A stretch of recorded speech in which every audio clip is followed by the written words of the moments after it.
uma ética de Estado, e Regis Fernandes de Oliveira, com o tema Ética e o Patrimônio Público, a questão do orçamento. Júlio Pompeu é mestre em Direito e doutorando em Psicologia, professor do Departamento de Direito e de Ética, no Departamento de Administração Pública da Universidade Federal, ambos da Universidade Federal do Espírito Santo. Regis Fernandes de Oliveira é professor titular da cadeira de Direito Financeiro da Faculdade de Direito da USP e autor de diversos livros e artigos de jornais e revistas especializadas. Hoje os palestrantes irão apresentar seus temas e, em seguida, farão um breve debate sobre eles. Após o encontro, os convidados responderão também às questões do público e pedimos o favor de desligar os celulares por causa disso. Lembramos também que o Comitê de Ética para o pessoal da CPFL e de Conduta Empresarial da CPFL Energia, na figura do seu presidente, o Augusto Rodrigues, diretor de Comunicação Empresarial e Relações Institucionais da CPFL, apoia esse módulo e, convidando os colaboradores a participarem, oferece certificados da CPFL Cultura, Comitê de Ética e Universidade Corporativa. Então, na saída, não se esqueçam de retirar na recepção. Aproveitamos para anunciar que o curador, o professor Clóvis, e os seus alunos da USP nos acompanharão ao vivo pelo nosso site e participarão no final com perguntas. Já estamos conectados, portanto, sem mais, vamos chamar ao palco os dois convidados da noite. Vamos recebê-lo com um aplauso de boas-vindas.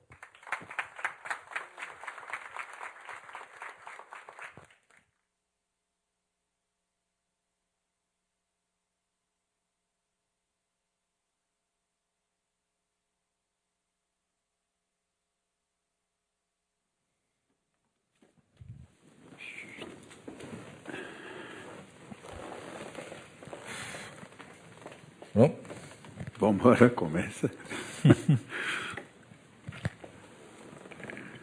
Olá.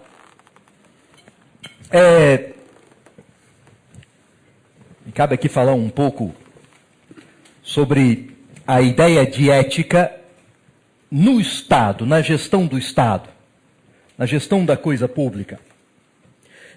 Mas eu queria começar a partir de uma perspectiva um pouco mais ampla, para tentar pontuar uma questão metodológica dessa discussão, os termos-chave dessa discussão. E eu vou fazer um recuo histórico para isso. A ideia é acabar falando do Estado hoje, mas eu quero começar com um momento em que não há Estado. Não há essa invenção moderna chamada Estado. Mas há política, há poder. E há uma questão fundamental sobre a ética posta em jogo, que é a questão da liberdade.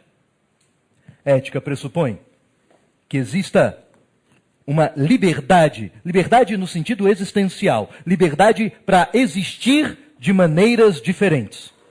E, por outro lado, que exista uma consciência capaz de deliberar sobre como gerir essa liberdade, como agir livremente.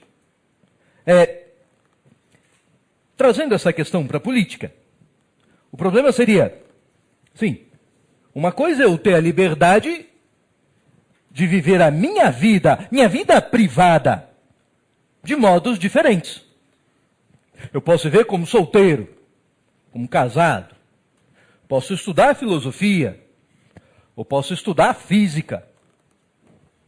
Posso fazer muitas coisas, mas veja, é a minha vida. E quando se trata da vida compartilhada? E quando se trata da vida comungada? Aí a coisa, veja, parece que a liberdade ela fica mais reduzida. Ela fica mais apequenada.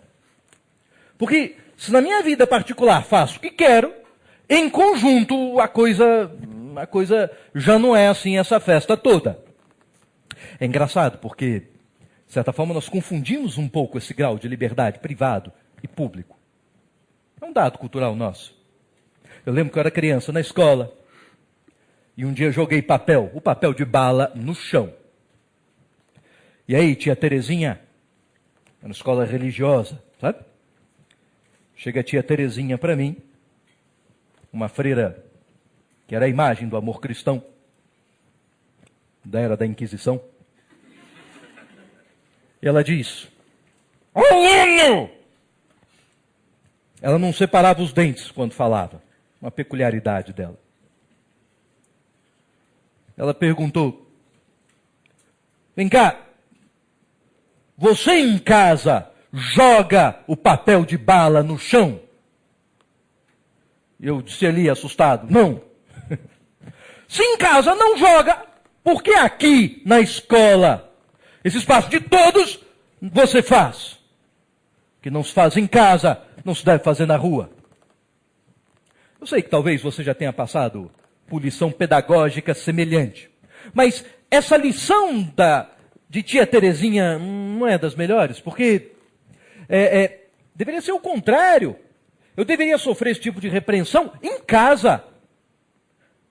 Minha mãe é que deveria dizer: olha, você jogou esse papel de bala aqui no chão da sala, na rua você faz isso? Sim, porque casa é espaço privado. Na minha casa eu tenho liberdade para fazer muito mais coisas que eu posso em público. Se eu quiser morar numa montanha de papel de bala, o problema é meu, a casa é minha. O que eu não posso é criar uma montanha de papel de bala na rua, porque a rua não é espaço só meu, é espaço onde você convive. Eu posso aceitar que a minha vida seja meio ao lixo, mas não posso agir de tal modo que a sua vida vire também lixo. Posso ouvir música de headphone, a música que eu quiser, na altura que eu quiser. O funk do Leleque, qualquer coisa parecida. O problema é meu. Os tímpanos são meus. O problema é eu pegar um carro, botar um equipamento de som de 4 milhões de decibéis e botar você para ouvir isso a 3 municípios de distância. Então perceba, nas regras de convivência, a liberdade, ela parece apequenada. Mas apequenada até que ponto? Até que ponto? Na Grécia Antiga, quando eu falo Grécia Antiga, é porque eu quero começar com a perspectiva filosófica. E para falar de filosofia, é preciso citar gregos. Exigência do sindicato. Então, havia uma perspectiva radical sobre essa ideia de liberdade. Radical porque é 8 ou 80. Ou há ou não há nenhuma liberdade. E vou citar aqui um autor que não é propriamente um filósofo, é um tragediógrafo. Há muita filosofia na literatura. Talvez exista pouca gente que leia literatura com um olhar filosófico. Mas quero me referir aqui a Sófocles. Sófocles é um autor famoso pela sua trilogia tebana. 3 peças, cuja primeira é Édipo Rei, segunda Édipo em Colono, a terceira Antígona. Édipo é mais famoso por conta de Freud. Você se lembrará do complexo de Édipo.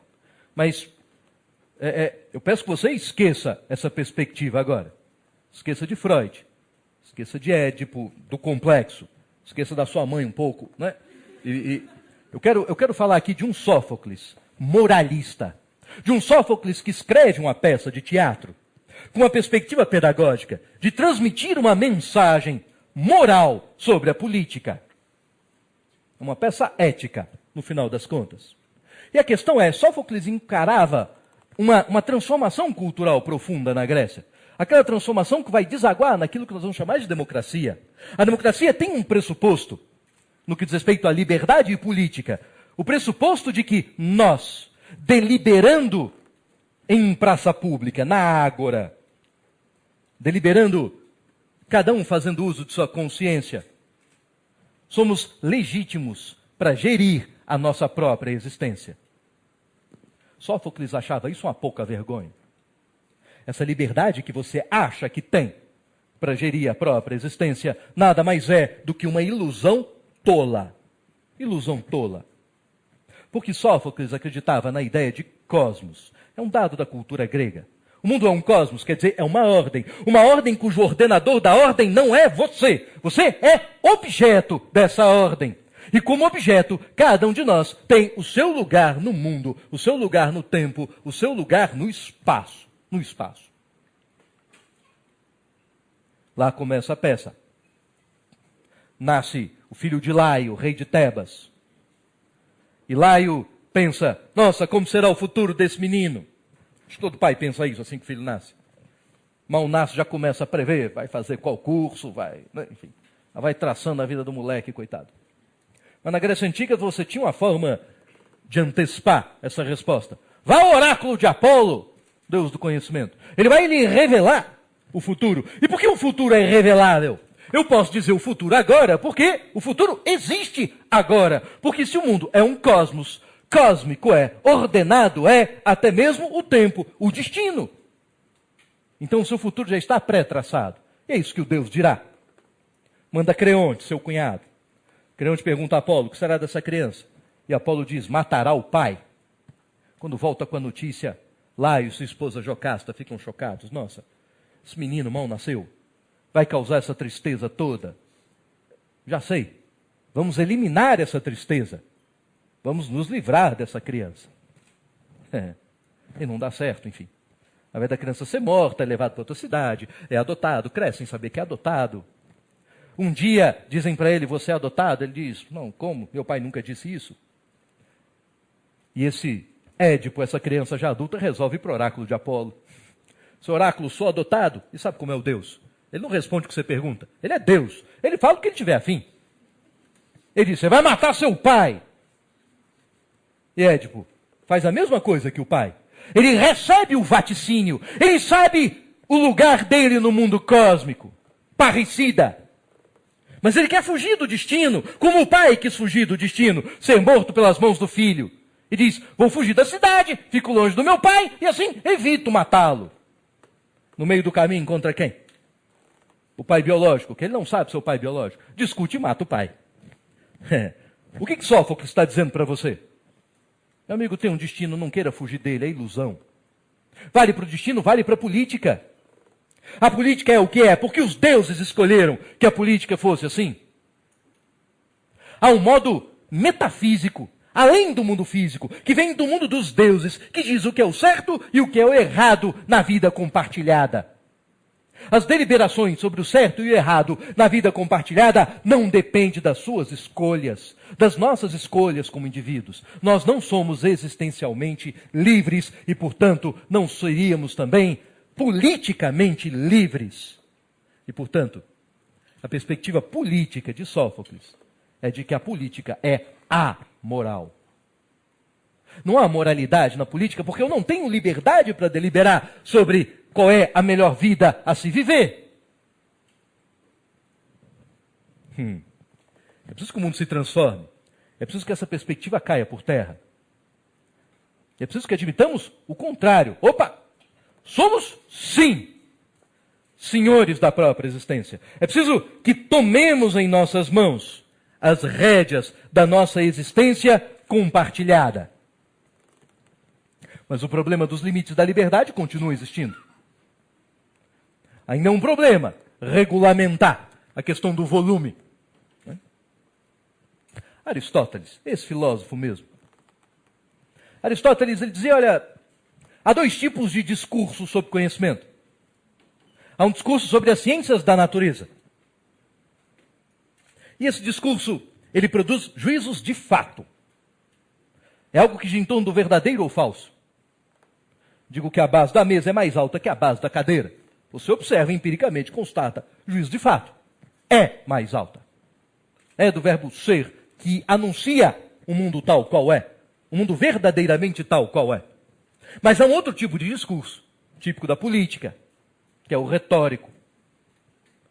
Onde não há verdade e falsidade. Há outro tipo de juízo. E para você entender um exemplo de sala de aula é cacuete de professor universitário. Mas você saberá adaptar o exemplo à sua existência. Imagine que isso aqui seja uma sala de aula de universidade. E nós começamos a discutir como comemorar o fim das aulas.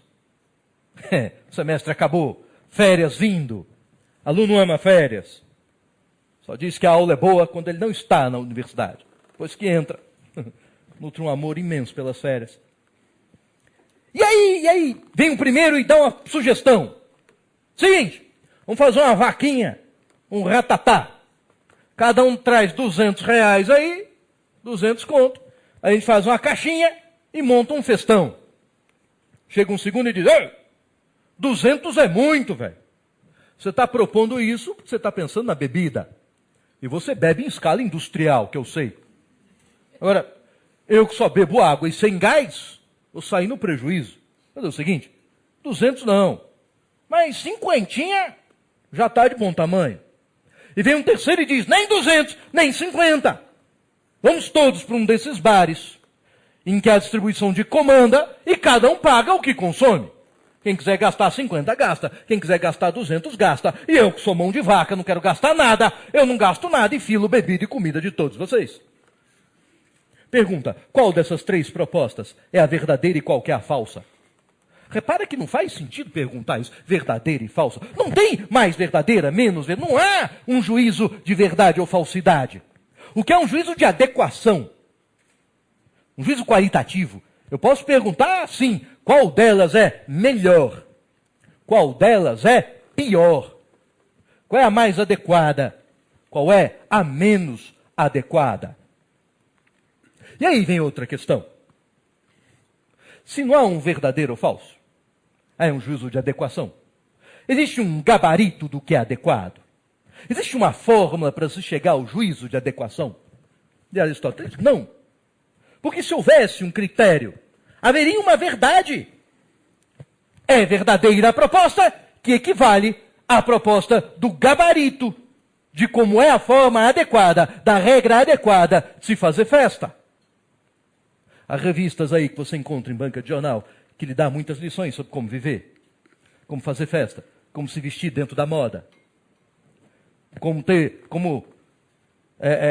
iniciar o primeiro relacionamento, diz para as moças adolescentes. Assim vai, N lições da vida. Você pode tratar isso como um gabarito. E aí questionar se a própria existência é correta ou incorreta, mas isso, dirá Aristóteles, não faz sentido, porque não há gabarito. O que há? É um juízo de adequação.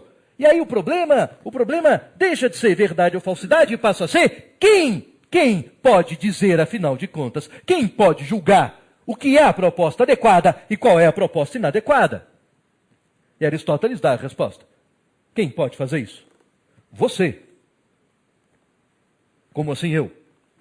Você que vai participar da festa. E aparece um sujeito de outra turma. Eu também posso opinar? Não. Por que não? Porque você não é dessa turma. Você não vai participar da festa.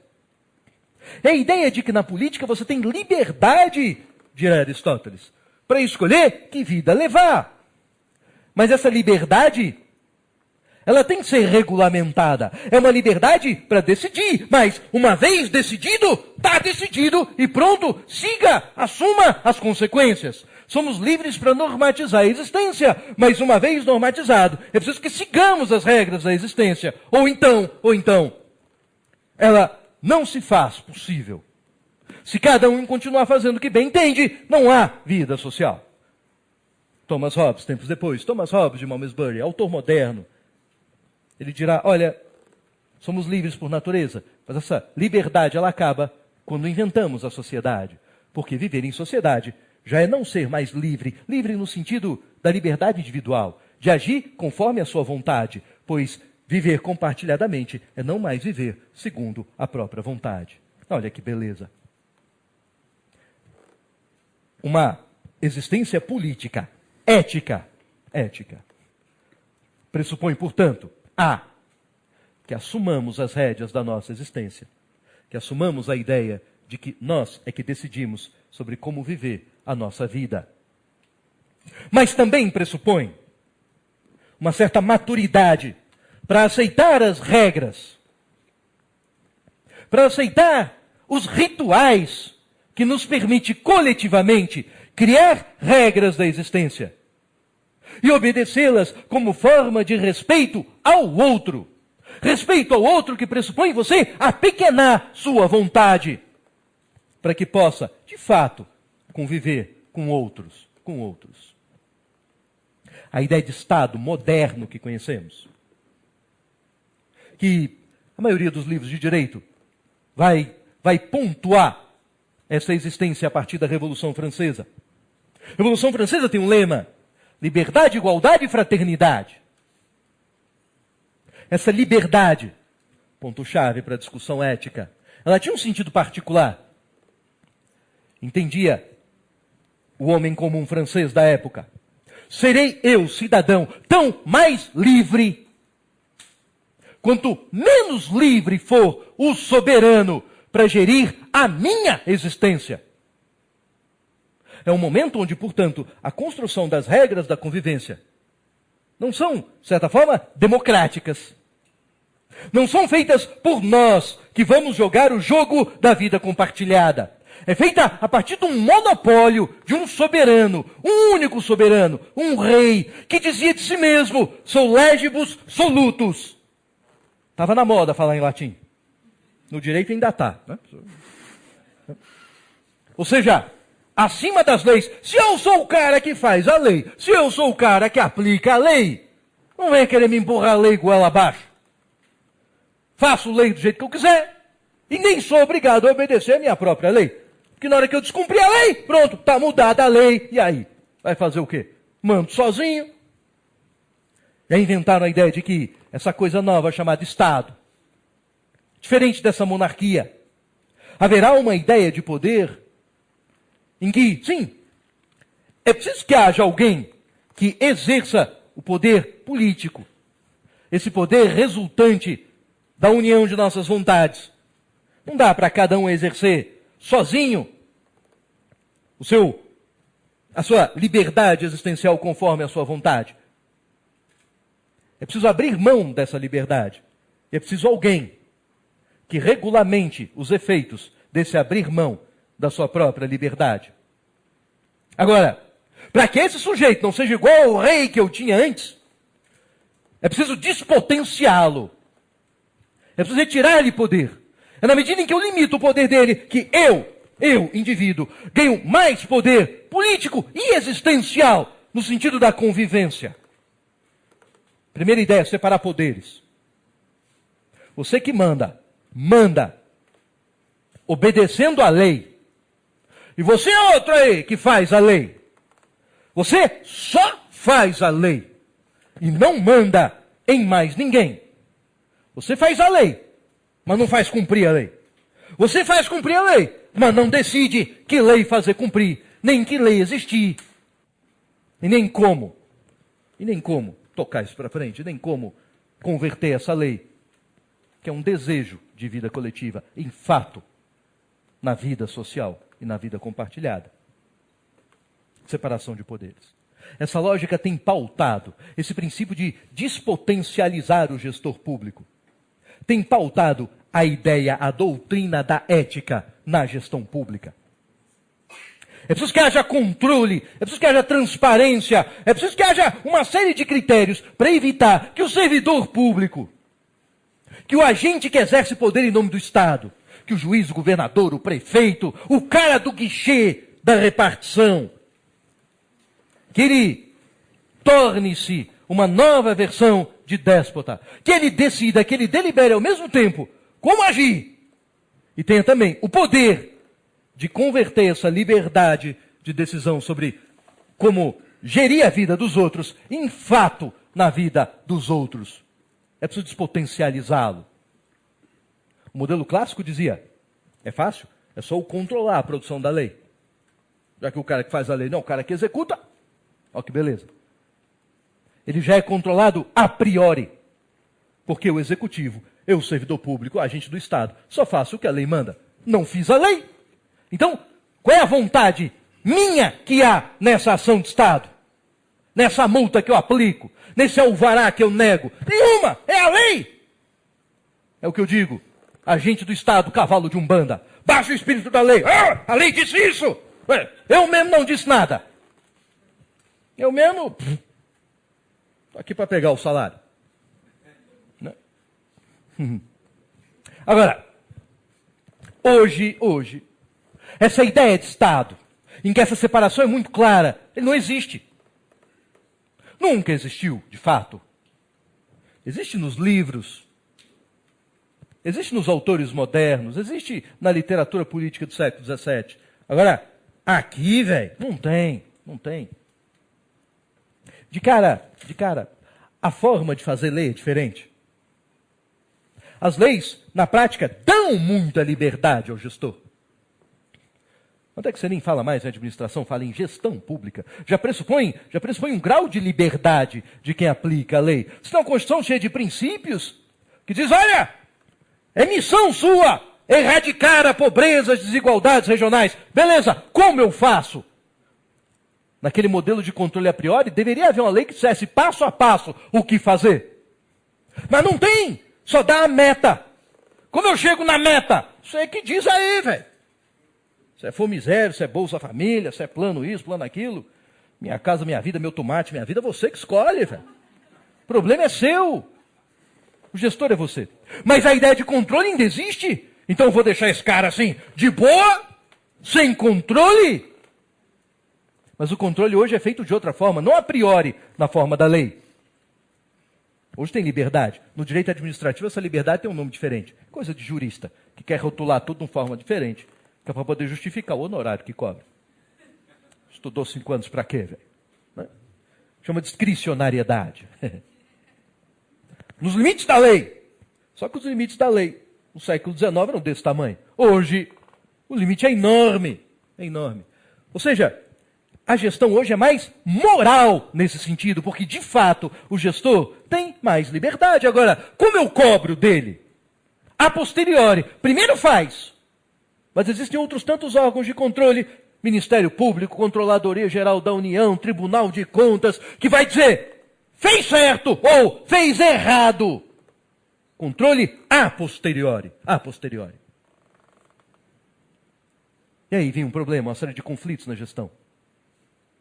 Por que esse agente público que decidiu, que teve esse grau de liberdade, ele não decidiu de forma compartilhada? A consciência que gerou aquele resultado não é uma consciência compartilhada. Porque para que esse sistema se moralize num sentido aristotélico, é preciso que o Estado democratize o sistema de gestão. Democratizar a partir de um conceito que na política é chamado de poliarquia. Um autor chamado Robert Dahl. Coisa de professor citar autor, tá? Para você que quer estudar, cai na prova. Poliarquia. Uma forma diferente de falar de democracia, porque democracia a gente relaciona muito ao sistema eleitoral, a votar e ser votado. Tem eleição? Então é democrático. No Irã tem eleição, então o Irã é democrático. Mas não sei, se você olha a vida política no Irã e aqui, bom, não sei, parece muito diferente. O conceito de poliarquia vai dizer que democracia é muito mais amplo do que só um sistema eleitoral. Pressupõe uma série de condições para que, de fato, as pessoas possam se manifestar e tenham aquela demanda recebida pelo Estado, recebida pelo gestor. Imagina você, eu morava numa rua, a garagem do prédio, vizinho da garagem do outro, tinha um espaçozinho ridículo, que era pequeno demais para caber um carro. Se estacionasse um carro ali, bloqueava em parte as duas garagens, mas ao mesmo tempo grande o suficiente para ser convidativo para algum deficiente moral estacionar o carro ali. Eu pensei, talvez tivesse uma placa, porque a pintura dizendo que não pode estacionar já era, a chuva já levou essa tinta de quinta que usaram aí. Se botaram uma placa aí, de repente melhora, né? Vai que a visão melhora a deficiência moral do sujeito. Aí eu ligo para a prefeitura, dona prefeitura. Seguinte, eu queria ter um local que é proibido estacionar, eu queria que fosse melhor sinalizado, ou pelo menos repintasse. Ninguém sabia para quem me passar. Até que alguém disse, olha, simplesmente ninguém nunca ligou aqui para demandar nada. Tinha uma padaria ali perto. E na cidade onde eu moro, as pessoas respeitam faixa de segurança. Tem lugar em que a faixa, o pedestre na faixa é um alvo. Né? Mas lá não, os carros param. Que era uma padaria, tinha um trânsito grande para a padaria, dona da padaria, vamos botar uma faixa aqui. Tem um sinal lá, outra faixa lá no inferno, é aqui. Aqui não tem nada. Já teve um cara atropelado, botar a faixa. Foi a prefeitura. E o que ela disse? Vou responder a sua demanda, você indivíduo é importante? Não. Se tiver um abaixo assinado, é muita gente dizendo que precisa da faixa. O critério não é técnico. Se tiver muita gente, eu boto faixa. Mudei da rua.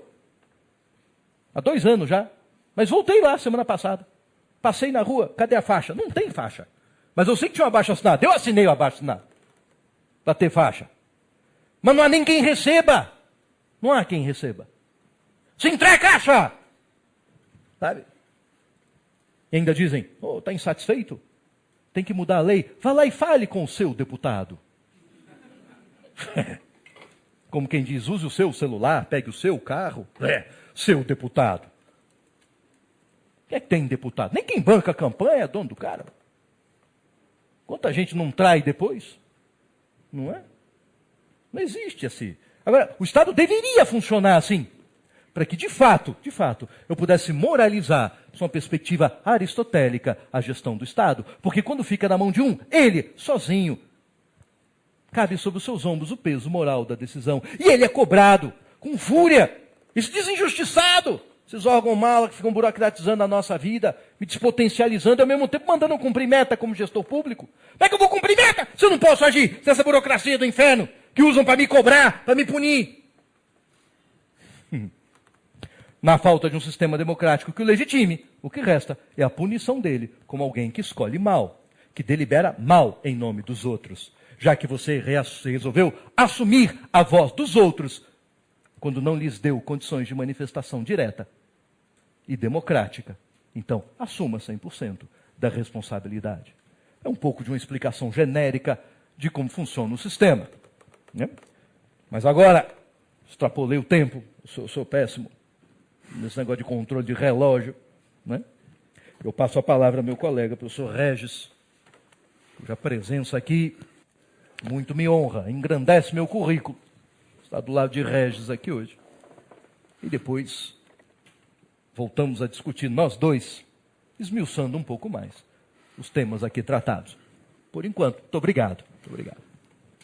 Vocês já viram aí vocês já viram a categoria, a importância do Júlio, não só como professor universitário, como cultor de filosofia, como filósofo que é, como professor universitário de direito e como amigo. Então, Júlio fez um roteiro todo de como nasce praticamente o Estado, de como o Estado subsiste, de como o Estado é criado, das diversas formas pelas quais ele vem sendo exercido em relação ao governo que comanda o Estado. Eu parto desse ponto para dizer que nós temos que o Estado, então, assume diversas atribuições no ordenamento normativo, há uma regra jurídica, uma Constituição, que vai dizer o que o Estado tem que fazer e o que o Estado não pode fazer. Delimita as atribuições, delimita os poderes, como ele bem colocou, na separação, que hoje já não existe mais, na verdade, mas de qualquer maneira há uma estrutura do Estado que tem que funcionar. E nessa estrutura, a Constituição indica ao Estado o que ele vai fazer. Ou seja, ele tem que prestar o serviço jurisdicional, ele tem que fazer, temos que ter toda uma estrutura legal para subvencionar, para bancar o Poder Legislativo, também o Poder Judiciário, que vai decidir em relação aos problemas jurídicos que aparecem. Tem que ter toda a estrutura do Executivo, que vai exatamente realizar as políticas públicas, a saúde, a educação, enfim, saneamento básico, transporte, etc, etc. O Estado tem que bancar tudo isso. Para ter, o Estado, então, tem os seus objetivos, que ele tem que atingir, quais as metas que ele tem que atender, por consequência, ele tem que arrecadar, tem que ter dinheiro. Todos nós, e isso vai de um orçamento individual, que cada um de nós tem, não se pode gastar mais do que se ganha. Isso é uma premissa até que contador sabe. Quer dizer, eu não posso despender mais dinheiro daquilo que eu tenho. Eu tenho meus desejos pessoais, a minha individualidade, eu quero atender a isso aí, eu tenho uma viagem para fazer, eu quero trocar o carro ou comprar um carro, mas eu preciso de dinheiro também para ir de ônibus, de metrô, etc. Então, eu tenho que ter receita. O Estado, portanto, tem os seus objetivos que ele tem que atingir, as necessidades que são impostas ao Estado, que ele tem que nos prestar, e, de outro lado, ele tem que ter dinheiro para isso, senão ele não vai fazer nada disso. Neste meio de despesa e de receita, existe o orçamento, que é este assunto que nós vamos cuidar mais especificamente, para estruturar tudo isso. Quer dizer, o Estado tem os seus recursos. Quais são os recursos que o Estado tem, que ele conta hoje? basicamente com impostos, com tributos, que a gente chama mais genericamente de tributos, ou seja, todos os impostos, as taxas e as contribuições de melhoria. São esses os tributos que o Estado se vale. Também as diversas contribuições que incidem sobre folha salarial, sobre diversas coisas, sobre intervenção no domínio econômico. Então, nós temos uma massa de recursos que o Estado recebe. Essa massa de recursos, o Estado tem a previsão de arrecadar a cada exercício. A cada ano, o Estado vai arrecadar uma massa de dinheiros. Para quê? Para dizer o que ele vai poder fazer no exercício seguinte. Aí nasce o orçamento. Como cada um de nós, eu já disse, tem a sua previsão de despesa, mas também nós temos as receitas que vão entrar. A previsão de receita e a fixação de despesas, é o que diz a Constituição da República. Então, nós sabemos, o Estado vai ter que saber o que quer. Ele vai ter que traçar as normas, ele vai ter que traçar suas metas, o roteiro de despesa. Então, ele vai ter que atender fatalmente, ele vai ter que manter as nossas escolas, ele vai ter que manter a polícia toda, vai ter que pagar o policial, vai ter que ter os quartéis, comprar armamento pesado para combater a bandidagem, ele vai ter que ter toda a estrutura do judiciário, os seus prédios, pagar os seus juízes, os promotores públicos e todos os funcionários do executivo. Tem que ter tudo isso aí, tem que estar pago. E o que sobrar, então ele vai ter que atender. E os dois pontos essenciais de um orçamento, na nossa Constituição, são exatamente a educação, que ele tem que empatar 25% dos impostos em educação, os estados e os municípios, e 18% dos impostos em relação à União. É uma fábula de dinheiro. Depois nós vamos ver como é que isso, em termos éticos, não ocorre. Mas está na Constituição da República. Que 25%, veja, seria uma fortuna incalculável de recursos investidos em educação. Por quê? Porque alguém, quando se elaborou a Constituição, disse, olha, é através da educação que nós podemos salvar o país. Então vamos investir pesadamente em educação. E o Constituinte põe recursos na educação. Depois, um outro Constituinte, alongando no tempo, e vem e diz, olha, não só a educação precisa de recursos, mas também a saúde é essencial para o nosso povo. Muito bem, então vamos destinar recursos para a saúde. Só esses dois bens essenciais para a nossa população é que têm recursos específicos e obrigatoriamente devem ser gastos de educação e saúde. O mais fica e remanesce à disposição do administrador público para que ele elabore a chamada peça orçamentária. Ou seja, a partir daí, ele vai reunir a assessoria toda, vai discutir com os seus assessores, os secretários, com seus ministros de Estado, onde é que nós vamos colocar aquilo que sobrou. Que já temos investido em educação, investidos em saúde, temos que pagar necessariamente os famosos precatórios, que são dívidas que decorrem de decisão judicial transitada em julgado, e que esse é um dos maiores escândalos da República. Agora, recentemente, o Supremo acaba de declarar inconstitucional uma emenda constitucional que determinava o não pagamento de dívida alguma do Estado. Numa das maiores quebras éticas que eu já vi em toda a minha vida de estudioso do direito. Ou seja, o Estado não paga. Nós somos obrigados. Porque se não pagar, teu nome vai para o Serasa, para o cartório de protesto, você é executado, teus bens são penhorados. O Estado não. O Estado diz, eu devo, mas não pago. É isso que o Estado nos diz a todo instante. E as pessoas ficam numa expectativa fantástica de receber do Estado, mas não vão receber. Jamais.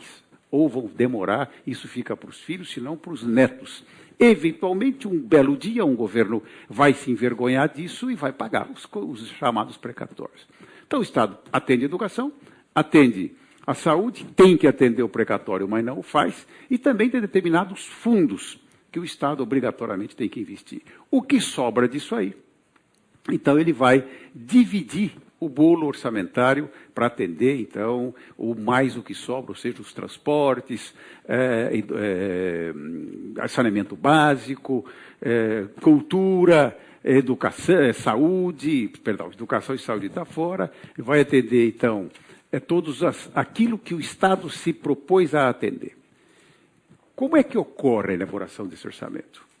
Deveria ser alguma coisa nobre, ou seja, o que eu tenho que investir, onde eu tenho que investir, está aqui o recurso, vamos alocar o recurso para atender A, B e C. Mas isso não ocorre. Não ocorre porque entram os interesses todos por fora.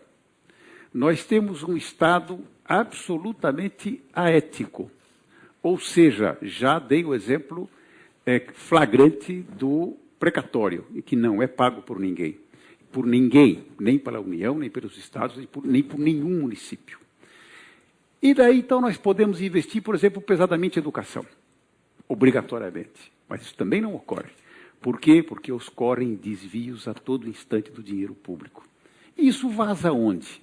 Vaza nas obras, vaza em segurança das escolas, vaza nos remédios, em todos os pontos da vida pública, e eu não preciso ir longe. Nós assistimos a todo instante prisões. Ontem mesmo a televisão, há dias atrás, a televisão noticia o quê? Prisão. Aonde? No oeste de São Paulo, e em mais 5 ou 6 ou 8 ou 10 estados.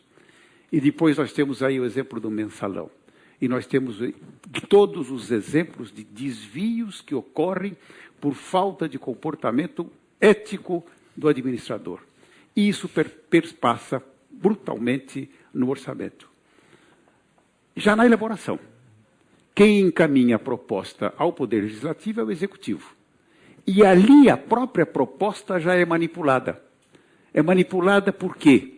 Porque todos os grupos de pressão vão até os assessores, os ministros de Estado, os secretários municipais, secretários estaduais, para dizer, olha, tem que pôr recurso lá para a minha cidade, para a minha terra, para fazer tal ponte, para fazer isso, para fazer aquilo. Então, quem há interesse, se aquele governo que está pleiteando esse recurso é ligado ao governo federal ou ao governo do Estado, há alocação de recursos. Se é o inimigo político que está pleiteando, não, para lá não vão recursos. E já começa por aí como se nós fôssemos um Brasil fatiado. Não mais o Brasil único apenas, ou um Estado unificado, mas o Brasil fatia-se. O Brasil vem todo picotado de acordo com interesses não tão nobres. Bom, aí manda-se a peça, elabora-se a peça e manda para o Legislativo. O Legislativo, então, é que vai decidir através de uma chamada comissão especial composta por 10 senadores e 30 deputados. Eles vão debater durante um bom ano o que vão fazer com aqueles recursos. E ali também a mesma coisa ocorre, ou seja, toda sorte de interferência política entra para onde nós vamos aplicar esse recurso. Olha, não se esqueça que o governador de tal estado pertence a nós, aqui é ligado a nós, então temos que ajudá-lo. O governador tal, aquele estado lá, esquece, não é importante para a gente, porque ele não nos apoiou, já está pintando aí que vai apoiar outro candidato, então esvazia o cara, não dá recurso para ele. Isso tudo se passa no interior do Estado. Né? O Estado, na minha ótica pelo menos, o Estado não nasce de um pacto social, como se as pessoas tivessem se reunido, como nós aqui nesta sala, vamos criar um Estado. Então, vocês renunciem aos seus direitos, nós criamos aqui um Estado forte que vai orientar a todos nós. Não. Eu vou fazer um grupo com o professor Júlio, vou cabalar mais 3 ou 4 ou 5 mesas, enquanto nós vamos desprestigiar 3 ou 4 ou 5 mesas. E nós vamos mandar neles. Vamos nos estruturar, vamos montar o nosso governo, e o nosso governo vai tomar conta deles. Isso se opera ao longo da história. Há um livro de Freud, notabilíssimo, né, chamado Mal-Estar na Civilização, e outro anterior ainda, que se chama Totem e Tabu, em que ele dá bem como isso nasce, como o conflito inicial das tribos significa que um vai dominar o outro. E depois, a hora que domina, impõe-se ao outro. Não é que ele vai pactuar com aquele, olha, vamos fazer uma cidade bonitinha. Não, ele domina mesmo para mandar. E também, aí daí nasce o Poder Judiciário, e eu integrei o Poder Judiciário durante 31 anos, o Poder Judiciário também não tem essa característica específica de compor litígios, né, mas nasce com esse viés de titularizar a vingança privada. Enquanto as pessoas, naquele período, matavam-se uns aos outros, era a morte violenta, o que acontece hoje? O judiciário diz, não, ninguém pode matar mais o outro, deixa comigo que eu resolvo o problema, então eu vou punir. Ou seja, a vingança que era própria de cada um de nós, deixa de ser uma vingança privada para vir ser titularizada pelo Estado. E o Estado aplica a sanção. Vejam como isso é interessante, porque o Estado assume funções que eram de particulares, né? Ou seja, acaba a morte violenta, mas o Estado chama para si e a única preservação que ele faz é não matar violentamente. Mas ele aplica outro tipo de sanções, e aqui nós temos isso. O Brasil não pode ter pena de morte, nem prisão perpétua. Por quê? Porque a Constituição não deixa que isso ocorra.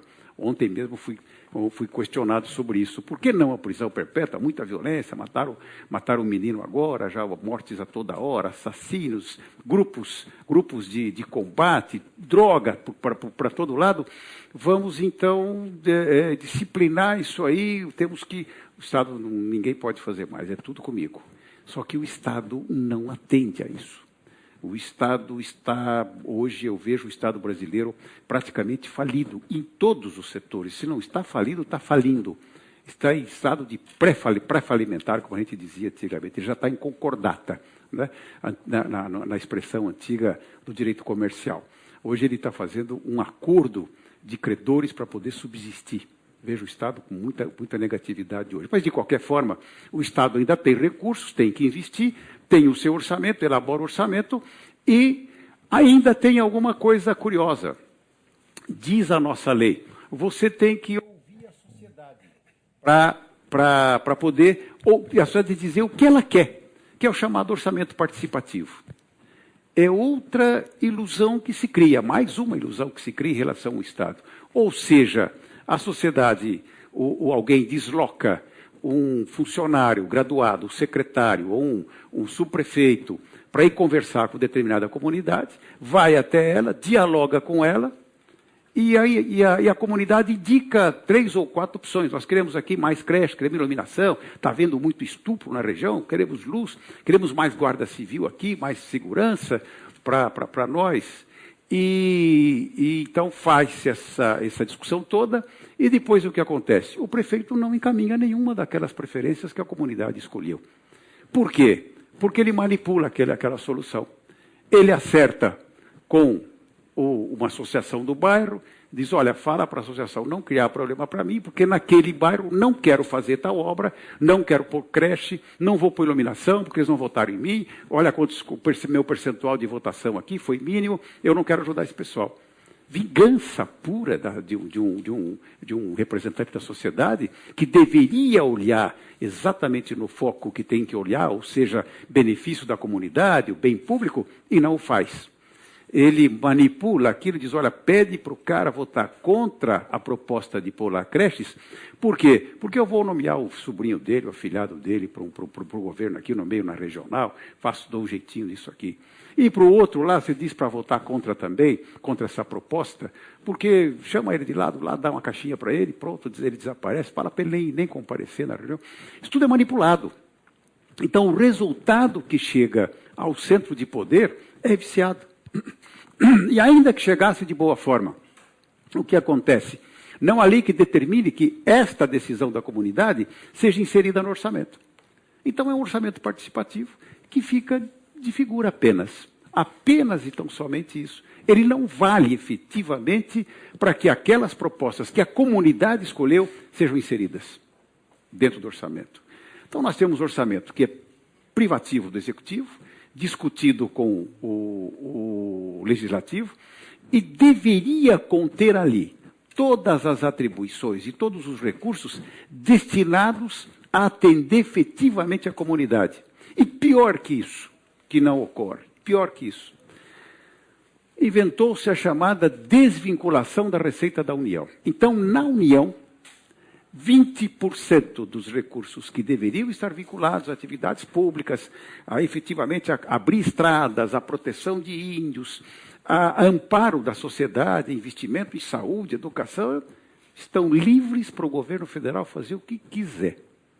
Pasmem. O que deveria ser uma peça que nasce originariamente na Inglaterra, porque quando na Inglaterra se percebeu que os recursos eram manipulados de qualquer maneira, o governo resolveu fazer o seguinte, pegou o primeiro-ministro, o tal de Gladstone, e disse, olha, vá à Casa dos Comuns e também a Comissão dos Lordes, e explique a ele o que nós vamos fazer com o dinheiro da comunidade. Gesto absolutamente nobre.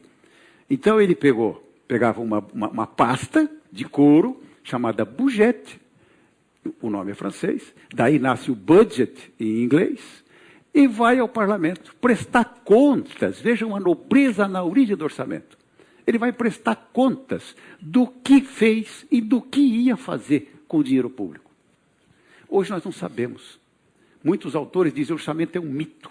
O orçamento é uma figura decorativa, não serve para nada. O que é um vexame. Daí a gente ter batalhado muito, e já escrevi sobre esse assunto, para poder termos o orçamento chamado impositivo.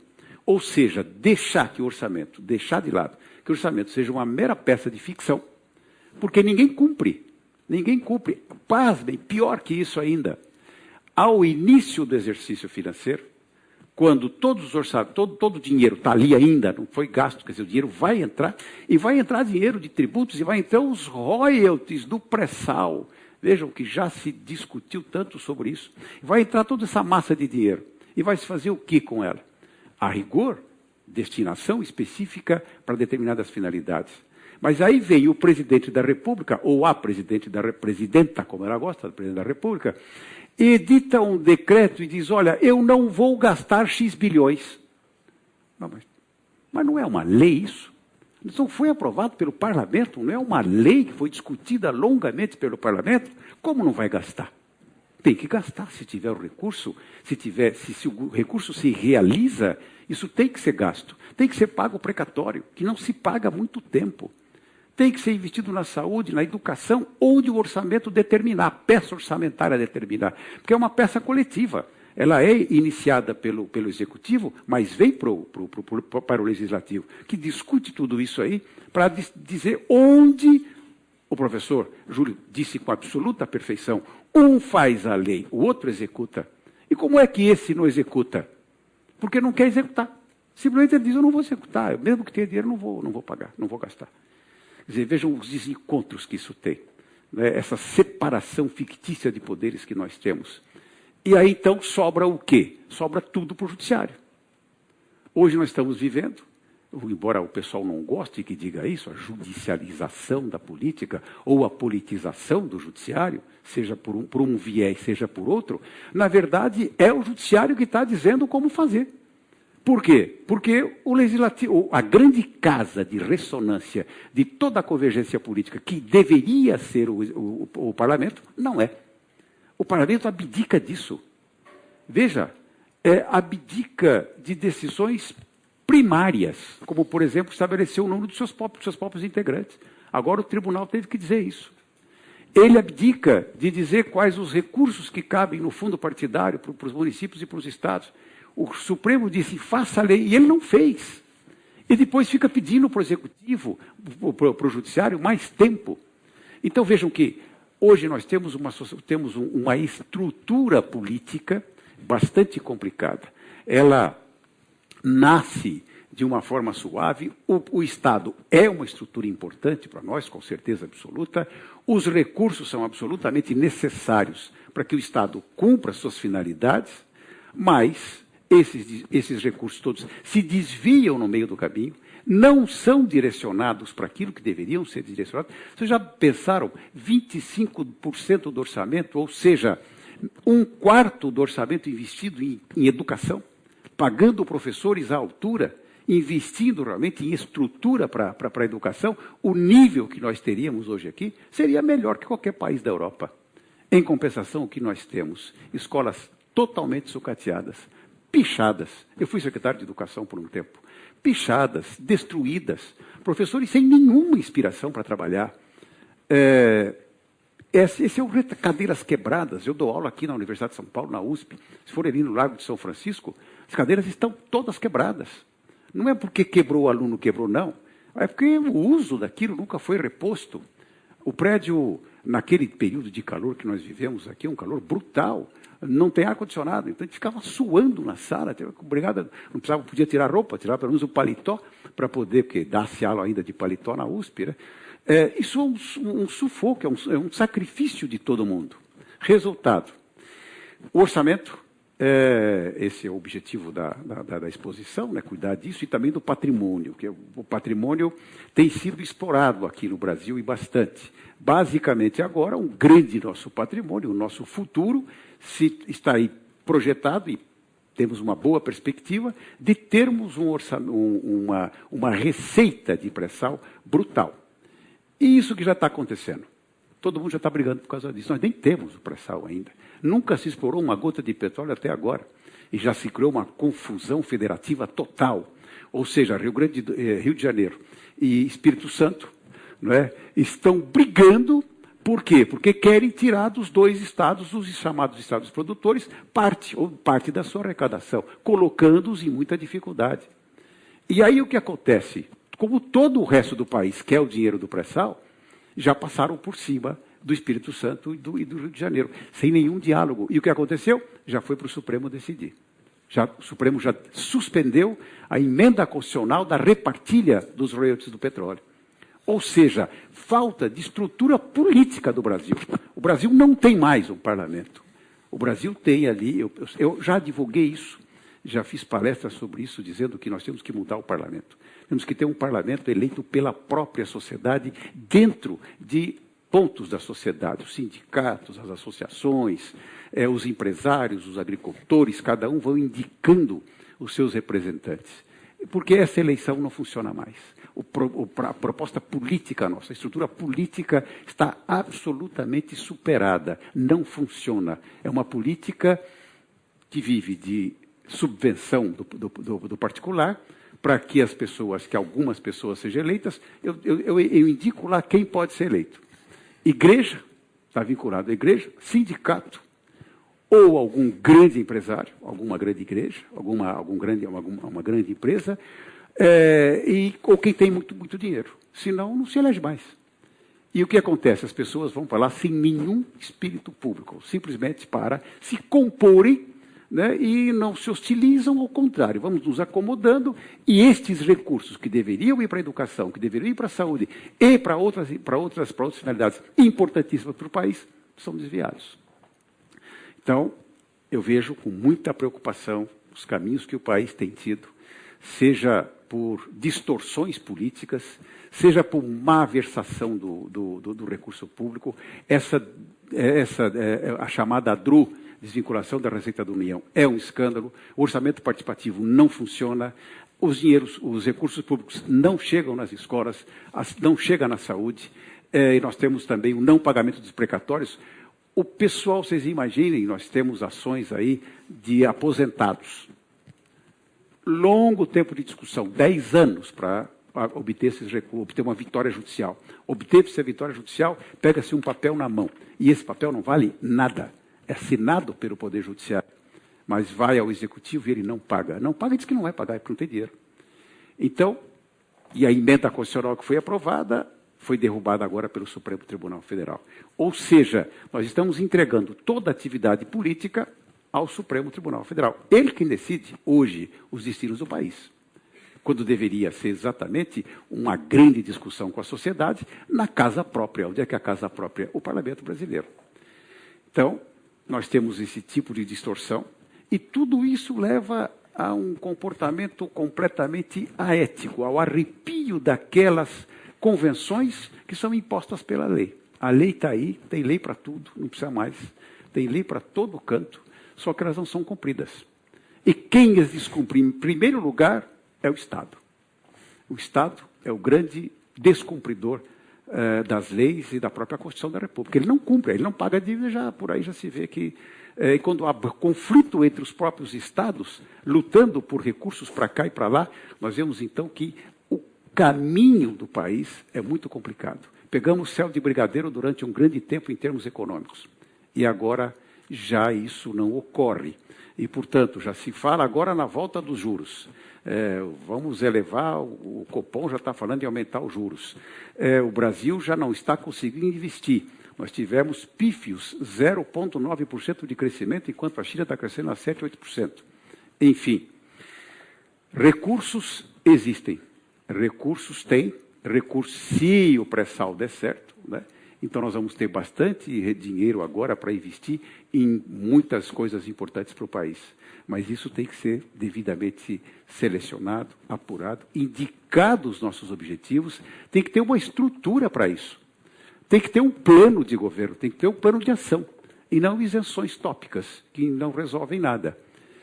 Essas são aí, como eu coloquei o problema, eu não quero me alongar mais, porque o Júlio tem muito a dizer ainda, mas apenas para transmitir a todos essa preocupação de caráter orçamentário e patrimonial do país. É muito preocupante isso tudo, e a partir daí nasce o problema de nós exercermos a nossa cidadania. E nós também não exercemos a nossa cidadania. Limitamos-nos, como dizia Rousseau, a votar. A gente pensa que no dia da votação nós somos livres, mas voltamos a ser escravos no dia seguinte. Essa é a frase do Rousseau que a gente subscreve. E eu passo agora aqui para o Júlio para dar outro show, como ele deu aí nas exposições, na exposição que fez. Depois a gente faz aqui uma troca de ideias ao longo da exposição. Obrigado, senhor. Obrigado. Eu preciso primeiro um pouco na obrigação de falar de conselhos de ética, porque está no título, né? Aí que você veio aqui só para isso, né? Você tem a obrigação de não decepcioná-lo. Né? Qual é dos conselhos de ética que começaram a pipocar dentro da estrutura da gestão pública? Né? É porque, olha o problema. Como eu faço para controlar o gestor público? Como eu faço para controlar os agentes do Estado? Existe um baita sistemão chamado burocracia. Burocracia serve em tese para isso. É sistema de controle. Porque mas controle interno, veja, não é controle democrático, não é controle social da máquina, controle interno. Porque o gestor, lá de baixo, o Barnabé da administração pública, sabe? O cara do primeiro degrau da escada, se quiser fazer esse troço, tem que botar num papel. E o outro cara que tem que comungar com você daquela ação para que ela ocorra, ele só vai fazer isso se o cara 12 degraus acima do seu meter um carimbo e um rabisco no papel, dizendo, cumpra-se. Porque essa é a forma que o cara do andar de cima tem de controlar o que você do andar de baixo faz. De dizer, isso não. Isso sim. Então, é a forma de, dentro da gestão, controlar o outro. Mas a rede burocrática é tamanha, o emaranhado é tão extenso, que a burocracia na prática não funciona só como um sistema de controle interno, do subalterno para o chefe. É de todo mundo com todo mundo. É de subalterno para subalterno. É de subalterno para chefe. É de chefe para chefe do chefe. Vou dar um exemplo. Vou dar um exemplo cretino aqui. Burocracia universitária. A universidade é muito boa nesse negócio de burocracia, sabe? Nossa, amam isso. Um aluno pediu colação de grau antecipada. O regimento permite. Quando falta muito pouco, e o que faltava eram semanas para o cara concluir o curso.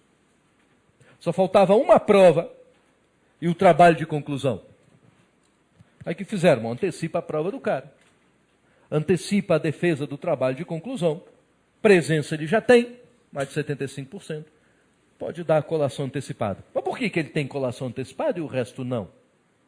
É porque esse cara, ele fez um concurso público, passou, um concurso bem remunerado. Só que o concurso exigia. Você tem que ter colado o grau no dia da posse. E aí, se a gente correr com a colação de grau, ele vai conseguir. Ele vai conseguir tomar posse. E aí tem um órgão colegiado que decide, o órgão vai, todo mundo, né, um enchendo o saco do outro, diz, pode sim. Aí o cara vai, antecipa a banca, aquela trabalheira toda, beleza. Vamos mandar para o órgão da burocracia responsável pelo registro. Aí uma secretária do departamento prepara a papelada, junta aquele troço, carimba tudo, fura papel, né? E chama de autos do processo. Talvez pela altura adquirida pela papelada. Um troço besta desse gira quase... Você tem que devastar uma floresta, uns 12 hectares de eucalipto. Só por uma besteira dessa. Aí manda para o lugar que registra. Registra é o quê? É pegar e botar num sistema qualquer, que eu não sei como é que funciona. Dizer, esse cara já colou. E fazer diploma. Faz diploma para ele. É só para isso.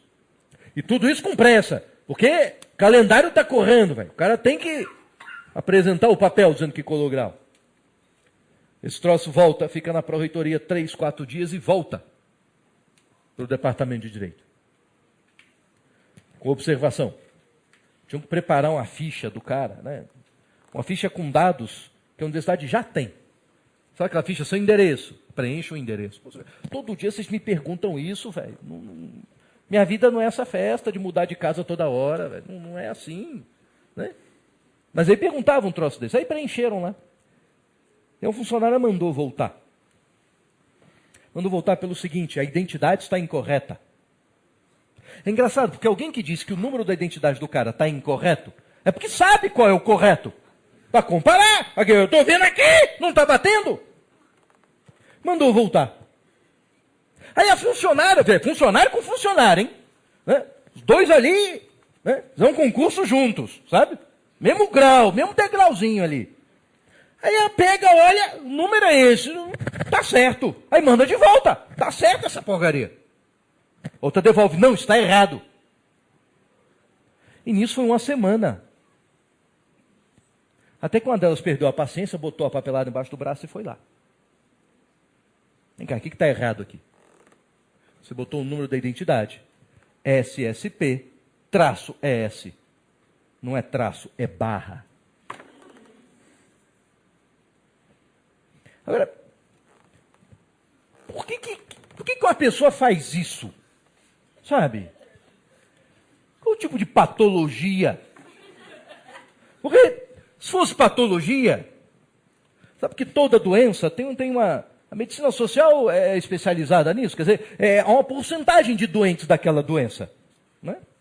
Você precisa disso para saber quando determinada doença está saindo do controle da cura. Né? Nós estamos conseguindo curar a quantidade de doenças que aparecem. Né? Então, suas doenças, a porcentagem não seria pequena, é grande. É porque é uma forma do servidor do setor A se impor sobre o servidor do setor B. Ou seja, há um jogo de poder dentro da burocracia. Ela chega e diz assim, tá vendo? A Odete, lá do outro setor, não sabe fazer as coisas direito. Ei, complica meu serviço. Percebe? E aí quando manda de volta, ela está dizendo, eu sei fazer, e você não sabe. Você se presta a um diálogo, sabe, um diálogo insano. Porque num diálogo e processos, o processo ele é criado para funcionar como um diálogo. O subalterno dialogando com o chefe. É a forma do chefe dialogar com o subalterno, dizendo, não, faz desse jeito aqui. Mas não é um diálogo, que é porque diálogo tem alguém falando e outro ouvindo. Aquilo ali é uma soma de monólogos. Alguns processos judiciais, eu diria que é uma soma infinita de monólogos. O processo não acaba, velho.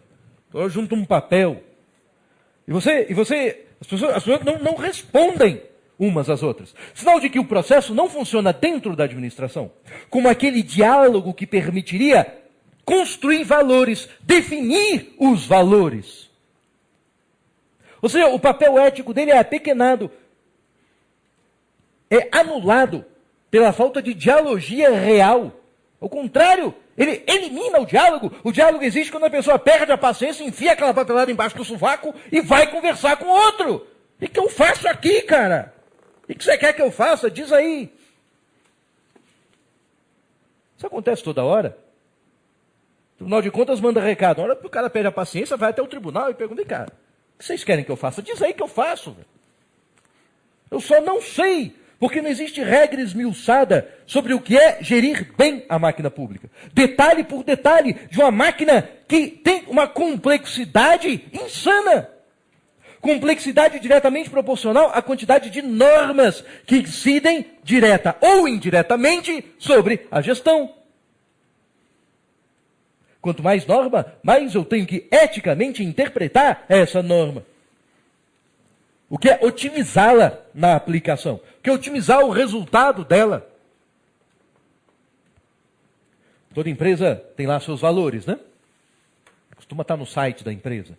Missão, visão e valores. Se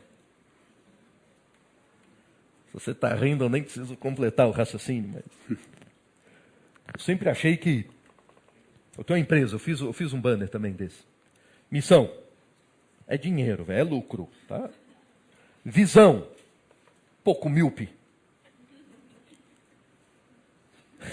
Valores. Comprar por 5 e vender por 10. Missão. Toda empresa podia usar um banner, mas não, dá um negócio mais. Né? Valores. O Estado tem lá os seus. E não está em banner, não está em site, está na Constituição. Está no artigo 37. Né? Só que não chama de valores, chama de princípios. Legalidade, moralidade, eficiência, impessoalidade. Sempre esqueço, está faltando um. É por aí. Enfim. Oi? Moralidade. Olha, logo esse, cara. Não é? Mas qual é o problema? É que isso é da mesma forma, como o professor Regis colocou, na ausência de uma instância do legislativo assumir o seu papel político, quem exerce o papel político de controle, de embate político com o executivo, é o judiciário. O judiciário tem lá o seu ritual de funcionamento. Eu cumpro a lei, como intérprete da lei. Então, se esses valores de banner estão na Constituição, é lei, eles são um critério de ação do judiciário. São um critério concreto de controle do judiciário sobre a administração. E diz, cumpra esse princípio, cumpra aquele. E qual deles eu tenho que cumprir? Todos, ao mesmo tempo? Sim, ao mesmo tempo. E se falhar em algum deles, eu vou em cima de você. Mas qual é o problema? É que os valores, eles são contraditórios. Às vezes, imagina, eu estudo na minha universidade, os conflitos que existem entre dois deles. Na verdade, 3. Legalidade, moralidade e eficiência. Porque qual é o problema? Você que é gestor, você que é servidor, você quer mostrar serviço, você quer se satisfazer com algo além do seu contra-cheque. Você quer, às vezes, né, tudo bem, tem gente que já desistiu disso, mas você quer fazer algo que vale a pena. Você quer resolver os problemas que aparecem para você ali. A ideia de eficiência é muito pautado pela perspectiva que aquele servidor tem, que aquele funcionário público tem, do serviço que desempenha. Então, vou dar um exemplo. Quem atende público, a ideia de eficiência dele está ligado ao público não reclamando na cara dele. Por quê? Porque ele é o cara que escuta a reclamação. Quanto mais gente chegar aqui reclamando, quanto mais gente quiser me matar, porque se você está pé da vida com a instituição, você não consegue falar com o presidente, mas fala com o cara do guichê, quem é que você vai querer estrangular? O cara do guichê. Ainda que ele não decida nada. É o cara do telemarketing. Ainda que você saiba que eu vou estar fazendo, eu vou estar verificando. Ainda que a única coisa que ele possa fazer é usar o gerundismo. Poder de decisão mesmo, nenhum. É tudo o sistema. Né? Já que você não pode espancar o sistema, né? Pode xingar o sistema, xinga o outro que está ali à disposição. Então, para ele ser eficiente, é isso. Reduzir xingamento. Deixar o cara que vem no balcão feliz. Então, há muita atitude de servidor do tipo, vou ver o que eu posso fazer para te ajudar. O problema é que quem está no andar de cima não vê público. Quem está no andar de cima vê outras coisas. Vê o orçamento da pasta. Ele vê o trabalho que aparece na mesa dele. Quanto mais esse cara quer ajudar as pessoas, mais trabalho gera para mim aqui em cima. Então esse cara, para mim, age mal.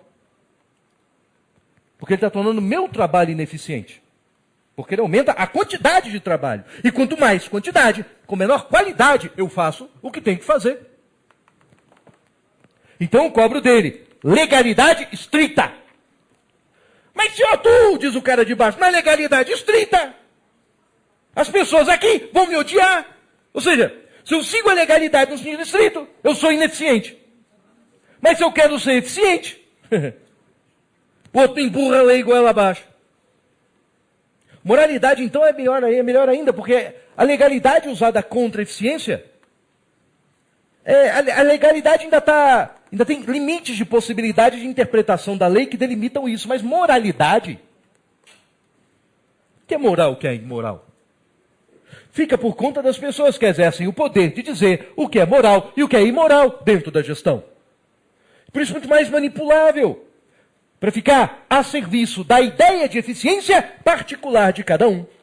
Então, boa parte das discussões processuais, punitivas, dentro da máquina pública, de conformação ética da máquina pública, que ocorre em nome da moralidade, o que se discute ali são relações de poder que antagonizam agentes dentro da máquina, que têm visões diferentes sobre o que é eficiência do serviço.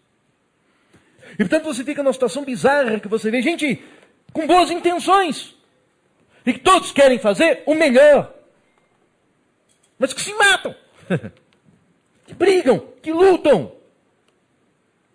Porque essa perspectiva do melhor é vista a partir do seu ponto de vista e não de um ponto de vista compartilhado.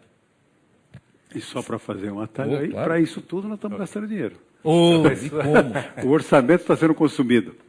Professor, está sendo muito apaixonante essa sua apresentação. Nós temos várias perguntas, inclusive na internet. A gente gostaria de começar com essas perguntas que estão vindo da internet. Obrigado. Vamos que a internet nos ajudará aí a esclarecer. Boa noite, os professores Regis e Júlio. Nós estamos transmitindo este programa pelo site da CPFL Cultura, onde os internautas nos acompanham e enviaram várias perguntas para o nosso chat. Nós vamos fazer a pergunta agora da Adriana de Guarulhos. Ela não direcionou essa questão a nenhum dos palestrantes. Então é para o Júlio. É para o Regis está aqui. Então, a Adriana quer saber, penso que os nossos representantes fazem a política para suprir necessidades pessoais. Pouco têm se preocupado com as reais necessidades do Estado. O que interessa são as necessidades individuais ou, no máximo, de um determinado grupo. Isso é ético? Bom, eu acho que ela está dando a resposta. A própria pergunta já induz a resposta. Se alguém vai lá para representar, porque é diferente em outros países, quando você sabe o que a pessoa está indo lá, ela está representando um determinado segmento social. Você já sabe o que ela está fazendo. É o chamado regulamentação do lobby. O lobby vai lá, já tem o seu candidato, o seu deputado lá, ele é eleito sabendo que vai representar aquela corporação, ou aquele grupo de ideias. Por exemplo, os religiosos estão representando aquele determinado segmento religioso. Os representantes da agricultura, da pecuária, da indústria, você os identifica perfeitamente ali. Então, se eles estão cuidando de alguma coisa, mas que importa para o todo, eu acho que o comportamento é ético. A partir da hora em que ele se desvia daquilo e vai atender a um instinto dele egoístico ou egoísta, ou está atendendo a algum interesse menos nobre, a partir daí deixa de ser ético. Mas o Júlio, que é o craque da ética, ele que pode dar aí a solução final. Eu acho que o comportamento é esse. Quer dizer, não há como você separar o bem público, que também é uma definição, você não sabe o que bem público é isso, não. É um somatório de situações que indica um caminho para a população, que indica um caminho para o parlamento. Mas nem sempre o parlamento segue isso. Quando a pessoa está eleita e está lá e vai atender a determinadas situações específicas, eu acho que realmente ele está no lugar errado. Ele deveria estar na sua corporação ou em outro lugar qualquer, menos no parlamento. O parlamento é o congraçamento de opiniões que dali vai resultar o atendimento dos interesses públicos, me parece. Bom, gostaríamos de abrir o debate com o público, então se vocês quiserem participar, por favor, levantem a mão. Aguardem só alguns instantes que a câmera chegue até vocês, estamos gravando, e façam a sua pergunta. Acho que já, depois dessa clareza dos dois palestrantes, temos todo o direito de participar. Então, aproveitem a presença dos dois palestrantes para esclarecer as suas dúvidas. Não deixem de participar, por favor. Já tem alguém? Tem? Do lado de lá? Temos um candidato.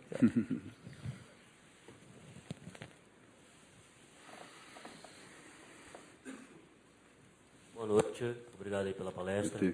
Eu gostaria de saber o seguinte, qual é o efeito hoje da lei de responsabilidade fiscal para os políticos, né? Se eles se escondem ou se ela realmente, né, com essa visão de moralizar, ela realmente causou uma mudança, né, em alguns comportamentos. Tá. Bom, a lei de responsabilidade veio há 10 anos, exatamente 10 anos atrás, um pouquinho mais de 10 anos já. Ela veio com o intuito de realmente moralizar as finanças públicas e moralizou. O que acontecia antes disso? Muitos municípios e alguns estados, eles gastavam, previam no orçamento, mais despesas do que receita. Por quê? Porque eles sabiam que na hora certa o governo superior, a União, e os estados iam atendê-los, especialmente se o governo fosse do mesmo partido. Aí era muito fácil.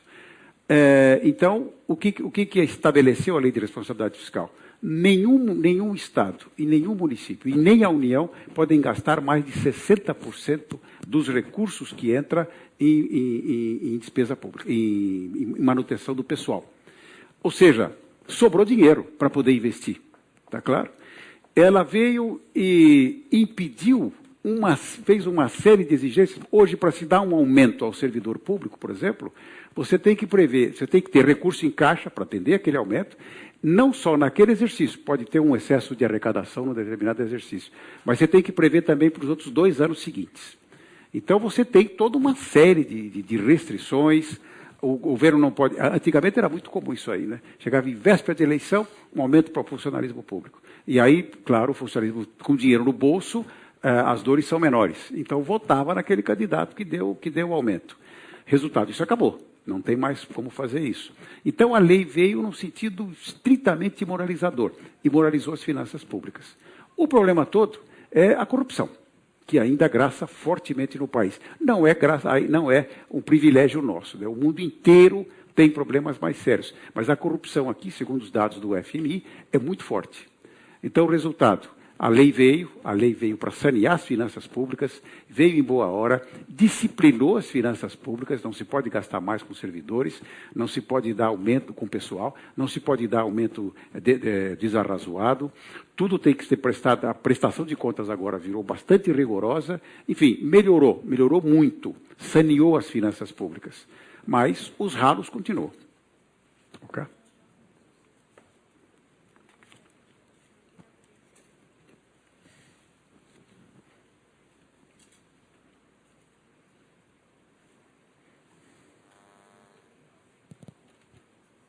Boa noite. Primeiro, parabéns, né, professores, pela brilhante explanação. Obrigado. É sempre um prazer a gente poder beber um pouco da fonte das informações e de tudo que vocês podem trazer para nós. Bom, hoje se fala muito na ficha limpa.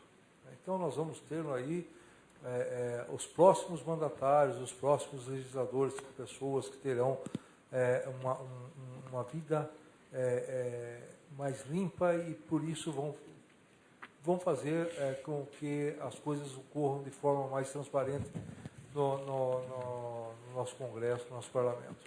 Bom, isso realmente vai fazer com que nós tenhamos uma melhora na parte de gestão e de administração desse país, ou simplesmente vamos colocar pessoas lá, mas ainda não vamos atingir o nível necessário e desejado de gestão e de ética e de moralidade na política. Posso dar um... Vai lá, o pitaco. Um pitaco aqui, porque jurista de verdade é professor Regis. Porque eu estou penhorado em juros.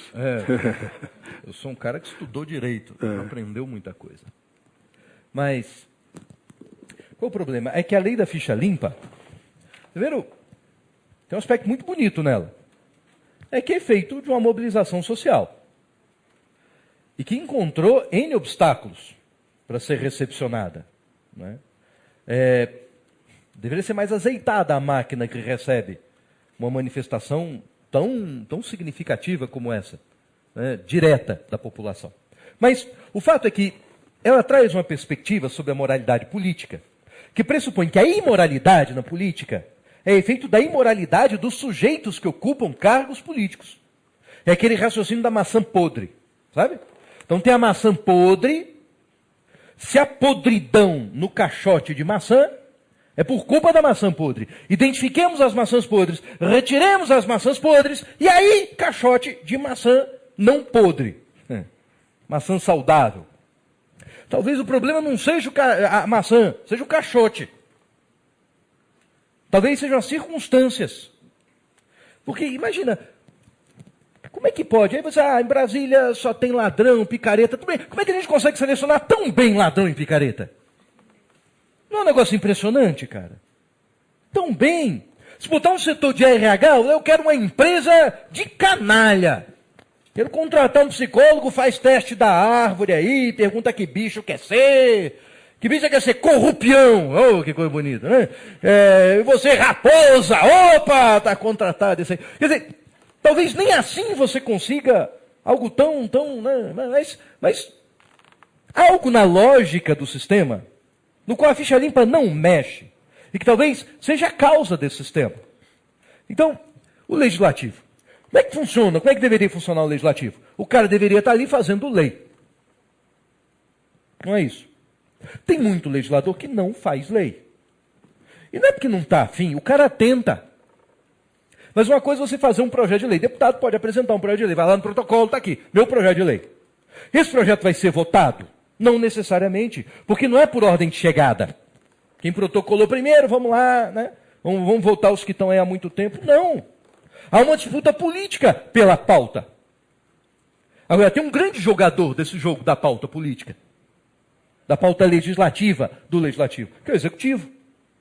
Primeiro que tem uma série de projetos de iniciativa do executivo que já entra com data para ser votado. Esse aí não tem discussão política sobre a ordem da pauta. Quando tem, é reunião de liderança que decide. Mas os governos de 88 para cá, todos eles, independente da bandeira política que ele ostenta, tem a maioria dentro do Congresso. E sabe por quê? Porque se eu que sou político, deputado, senador, se eu não legislo, como é que eu mostro serviço para justificar a minha reeleição? Não é? Eu gosto muito de Maquiavel. Maquiavel, quando fala em partido, eu primeiro apresentar a ideia de Estado com partido. Ele não fala de partido no sentido ideológico, sabe? Em que é uma grade que vai da direita à esquerda, no sentido horizontal. A questão dele é vertical, é quem está em cima e quem está embaixo, cara. Quem está em cima quer o quê? Não perder o poder que tem. Quem está embaixo quer subir se puder. E se não puder, não sofrer em demasia os efeitos nocivos de poder. A frase de Maquiavel é essa. Traduzindo, não se ferrar muito, cara. Que até pouco está valendo, né? Então, o deputado é esse cara que não tem o poder máximo. Pode até ter mais. Pode ser um ministro. Pode controlar uma fatia maior do orçamento.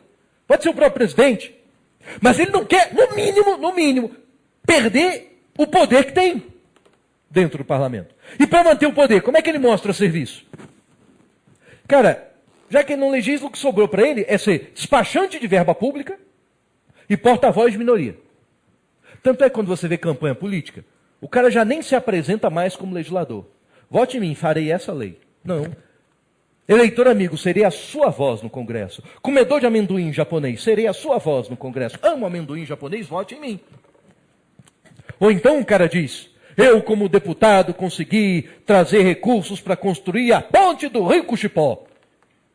Nossa, então cara, despachante de verba pública. Para você conseguir ser o despachante de verba pública, o que você precisa? Como o professor Regis colocou, você bota lá, emenda no orçamento. É lá, 6 milhões, você escolhe aí onde vai botar. 6 milhões, ponte do Rio Cuxipó. Mas se o dinheiro vai sair ou não, você depende de quem? Do presidente da República, que é quem está com a mão na torneira da grana. Vem cá, você podia liberar a grana ali daquela minha ponte logo, né? Mas eu libero se você votar, entendeu? No projeto que é do meu interesse. Eu libero para os deputados da sua bancada, nem de partido mais hoje, né? Eu libero aí, sabe? Agora eu quero que a sua bancada vote no meu projeto. E assim eu consigo a maioria na reunião de liderança. Porque é no jogo do toma lá da cá. Se o orçamento, por exemplo, se a discussão ética sobre o orçamento, o que eu quero dizer com discussão ética sobre o orçamento? Se eu tenho 1 zilhão de reais e tem 1 zilhão de problemas, quantos reais vão para cada problema? É uma questão ética. Eu tenho que dizer o que é mais importante. É investir na educação, na saúde? Mas na saúde aonde? É para construir hospital? É para contratar médico? É para criar o programa saúde disso, saúde daquilo? É para matar mosquito e dengue? É para fazer o quê com essa grana? É uma discussão ética. O que é melhor, o que é pior. Se ela não é feita no orçamento, porque o orçamento e nada é a mesma coisa, ela é feita no dia a dia do jogo da barganha política. Ou seja, o sistema é feito para ser corrupto. Se esse cara quiser mostrar algum serviço, ainda que queira trabalhar para alguma parcela da população, não estou nem falando do cara que está trabalhando para quem está bancando a eleição dele, que é outro problema. Mas ainda que ele queira, quero representar a população, mas o que eu tenho que fazer? Entrar no jogo do toma lá da cá. Porque só falando bem na tribuna não rola. Ou seja, não vai resolver nada. A lei da ficha limpa. O sistema é feito para dar errado. Porque o sistema eleitoral. Qual o problema do sistema eleitoral? É que o sistema, por um lado, é confuso. Você não sabe direito quem você está votando quando vota. Porque nas eleições de representantes legislativos, cada voto que vai para o candidato de um partido, ou voto na legenda, no partido, conta um ponto para o chamado coeficiente eleitoral. Então, o que é isso? Né? Quando acaba a eleição, faz-se uma soma, todos os votos válidos, e vamos ver quanto cada partido ou coligação recebeu de porcentagem de voto válido. Vamos supor que eu só tenha 3 partidos nessa eleição. Um deles sozinho recebeu 50% dos votos válidos. Isso quer dizer que 50% das cadeiras que estão em disputa na Câmara dos Deputados vão ser para essa coligação. E aí quem vai? Vamos supor que isso signifique 10 vagas. Os 10 mais bem votados. É assim que funciona. Então, muito voto não elege outro. Todo mundo falou Tiririca, né? Você está votando no Tiririca, mas você não sabe quem você está elegendo também. Por tabelinha junto com ele. Tem que olhar para os outros da coligação. E é difícil, nem um partido direito sabe fazer esse cálculo. Tem expectativa. Fulano é bom de voto, então esse cara aí deve entrar. Mas nenhum partido sabe. Nem um cara que está ali com a mão nos números todo santo dia, suando, pessoal. E segundo, é caro. Uma eleição é cara. Bom, meu estado, Espírito Santo, que é pequeno, ao menos de 1 milhão não tem conversa para deputado. Não tem chance real de ganhar. Porque o eleitor tem que conhecer o candidato. Mas como é que vai conhecer?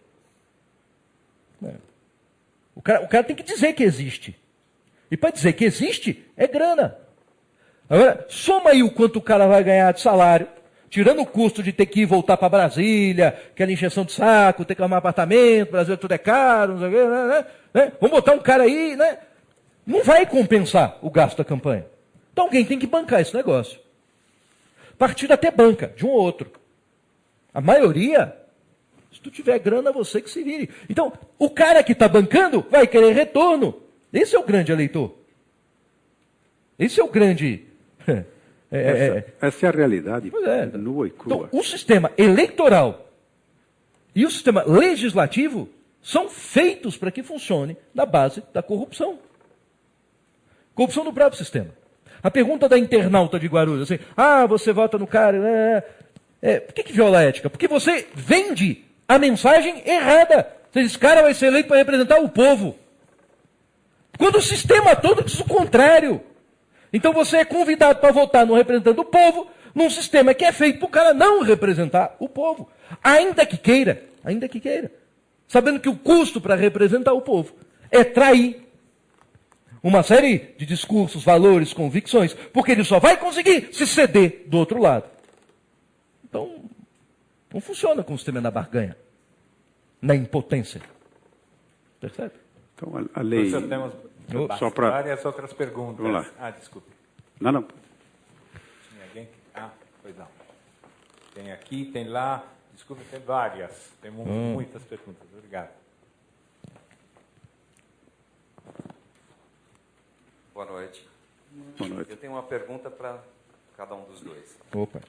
Então, para o professor Regis, até o senhor escreveu sobre isso e comentou na sua palestra, a sua proposta de uma eleição alternativa.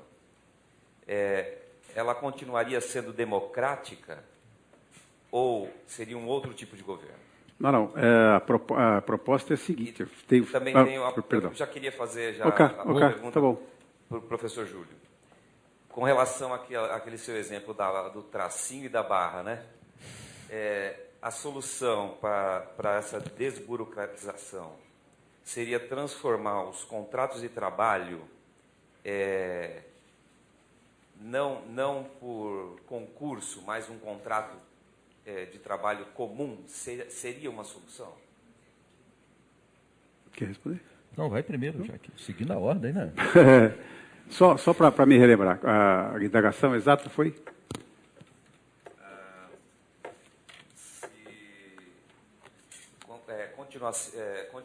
Continuaria sendo chamada democrática ou seria um outro tipo Não, de governo? A alternativa é a seguinte, veja só. Não, o governo seria o mesmo. Hoje o sistema político está completo, o sistema eleitoral está completamente falido. Porque o Júlio colocou aí uns problemas extremamente sérios. Ou seja, você tem que pertencer a algum determinado grupo qualquer e aí então você vai ser eleito. Caso contrário, você não vai. Você vai precisar de milhões e milhões e milhões de reais e aí você está comprometido. Ninguém me diga que não. Não é? Bom, então, qual foi a ideia que me ocorreu? A ideia ocorreu o seguinte, nós temos lá os representantes da indústria. Muito bem, então a Fiesp que indique logo quem são a Fiesp e todas as federações de indústria do país, que indique 3, 4, dentro de uma proporção que a lei estabelecer. Os sindicatos de transporte têm lá também alguns representantes. Indica 2 ou 3.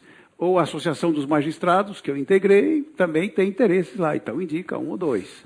E a Associação do Ministério Público, a Ordem dos Advogados, eleitos por eles próprios dentro da estrutura deles. E isso vai compor, cada um definido, cada um vai saber o que está representando lá dentro.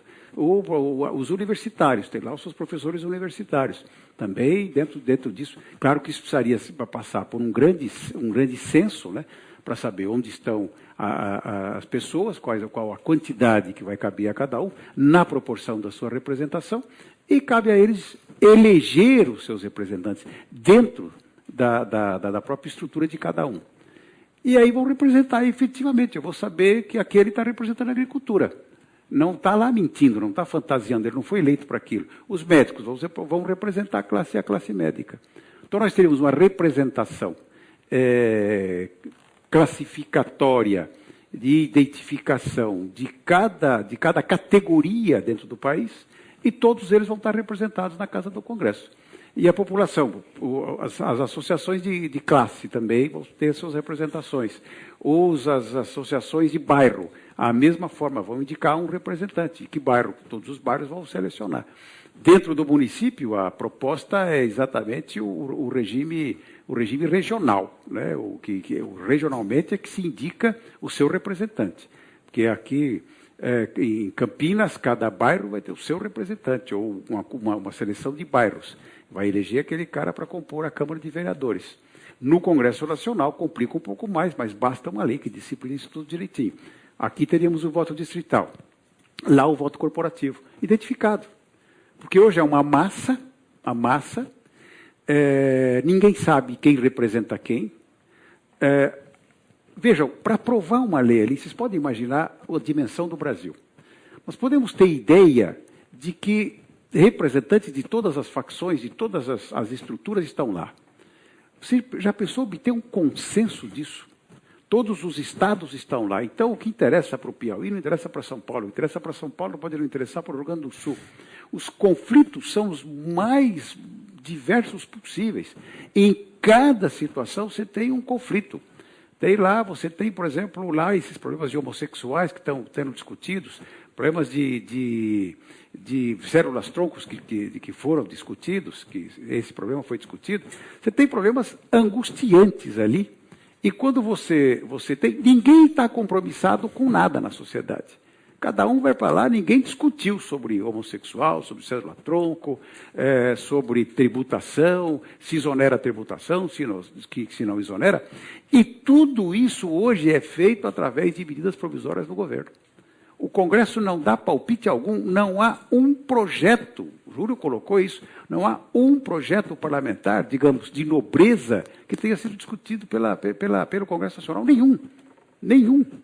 Todos vêm do Executivo. Quem faz a pauta, quem faz a agenda do Congresso Nacional é o Executivo. Então, hoje o Executivo está genuflexo, eu gosto dessa expressão, é bonito. O cara está de joelho, perante o outro, entendeu? O parlamento acabou, não tem mais. Você vê a discussão política da casa é absolutamente pobre. Não há uma discussão nobre dentro do parlamento. Você não discute a reforma política, você não discute a reforma eleitoral. Você não discute nada, absolutamente nada. Não tem um grande orador que vá lá na tribuna para dizer alguma coisa, vai dizer bobagem também, porque não há substância da discussão do parlamento. Nada. E o que acontece, então? O Executivo edita a norma que quer, edita as medidas provisórias do seu interesse do governo, que nem sempre é o interesse da população. É muito importante se fazer a diferença. O que é o público do que é realmente o interesse da sociedade. O interesse do governo e o interesse da sociedade são, normalmente, nem sempre, mas podem ser coisas diferentes. O governo pode ter um interesse, a sociedade não tem. Então, isso cria um conflito permanente e o Congresso está absolutamente esvaziado. Hoje nós estamos assistindo a uma briga de quinta categoria, né, numa das comissões do Congresso, prefiro não dizer, acho que todo mundo sabe, né, qual é a discussão que está traçada lá hoje. É uma discussão menor, pequena, ridícula, mas só se fala nisso. A primeira página de todos os jornais fala isso. Por quê? Porque não há substância na discussão dos grandes temas nacionais. Não há um plano para o país, não há nada.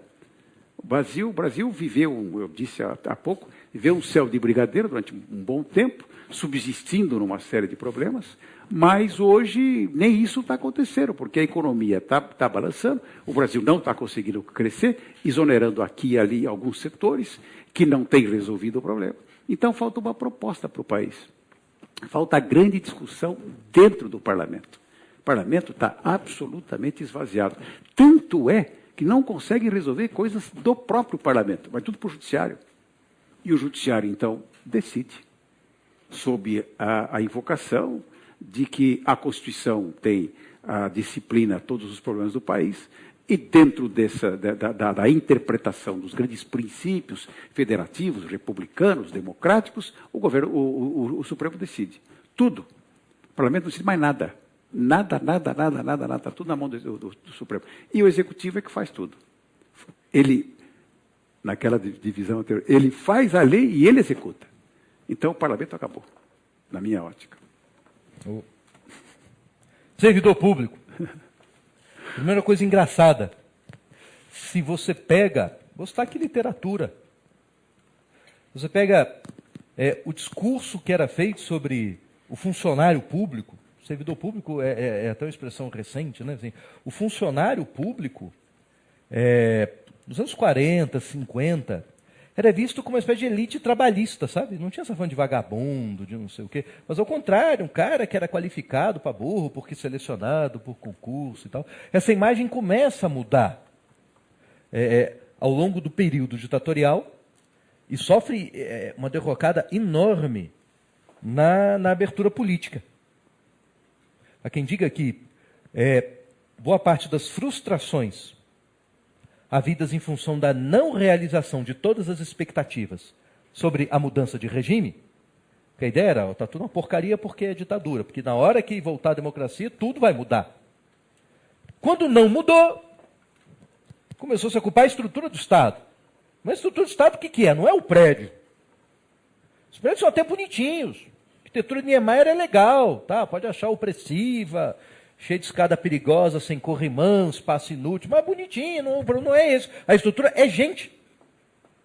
Foi aí que começam a pipocar discurso sobre reforma do Estado, e reforma do Estado era reforma do sistema de gestão.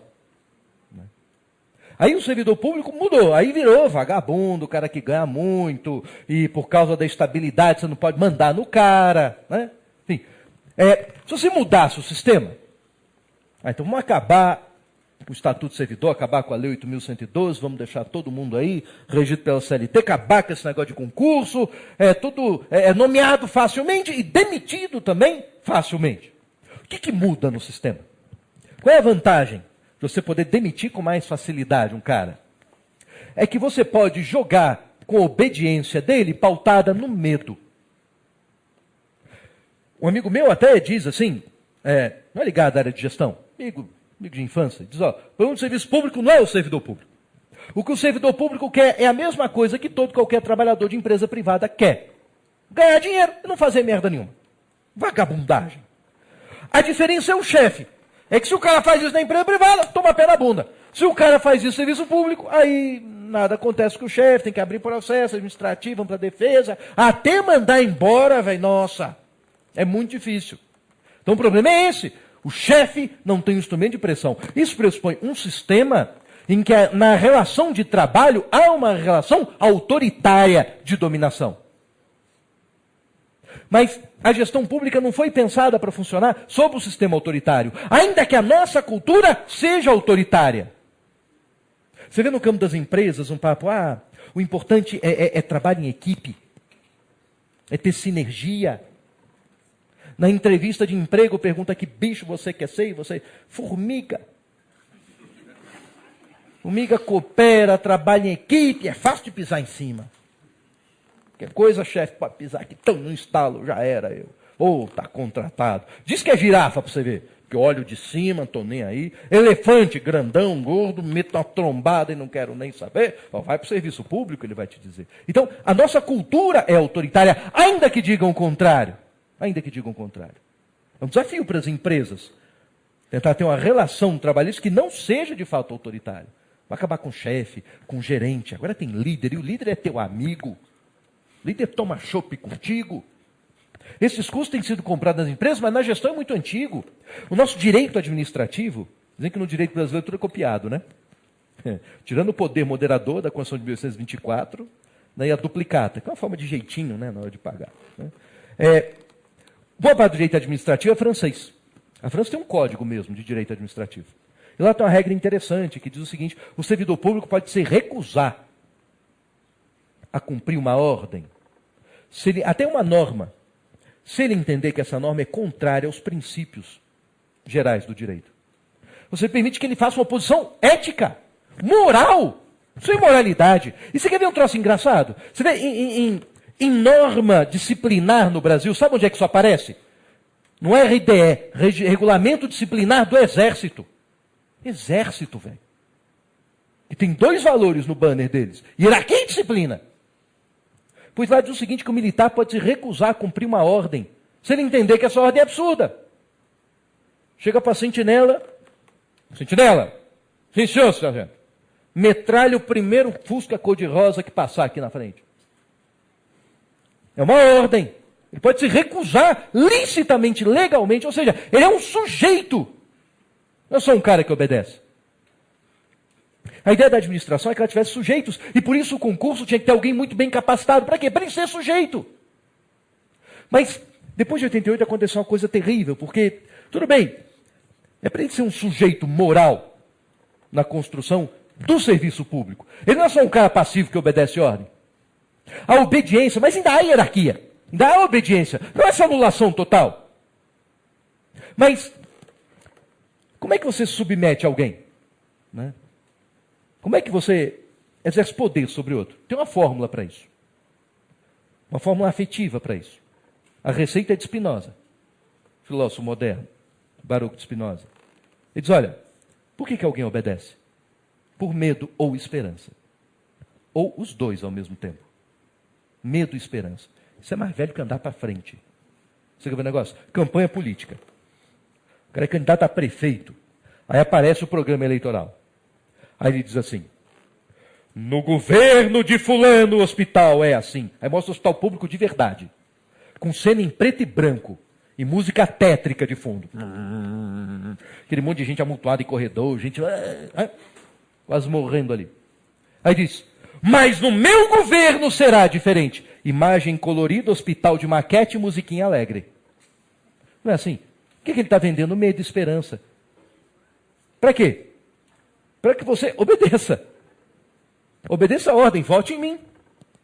É mais velho que andar para frente. Então, na gestão, você poder demitir o cara fácil é um instrumento de medo.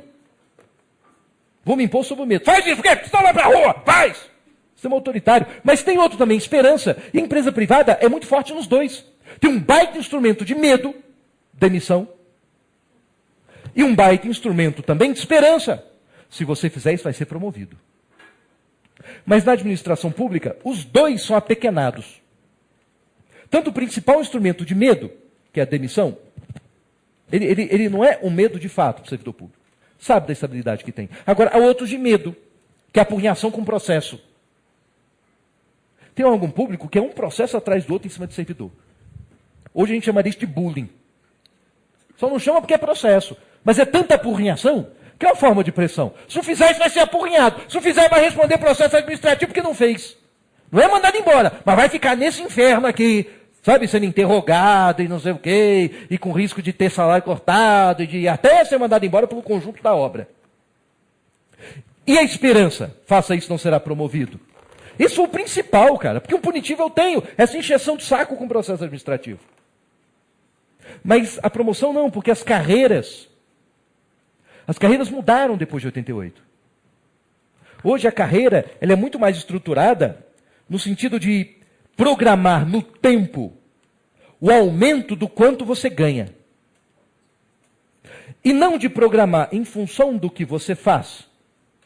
A mudança do seu status e a mudança do que você faz. Porque quando você é funcionário, nível baixo, e vira gerente, o que você faz muda.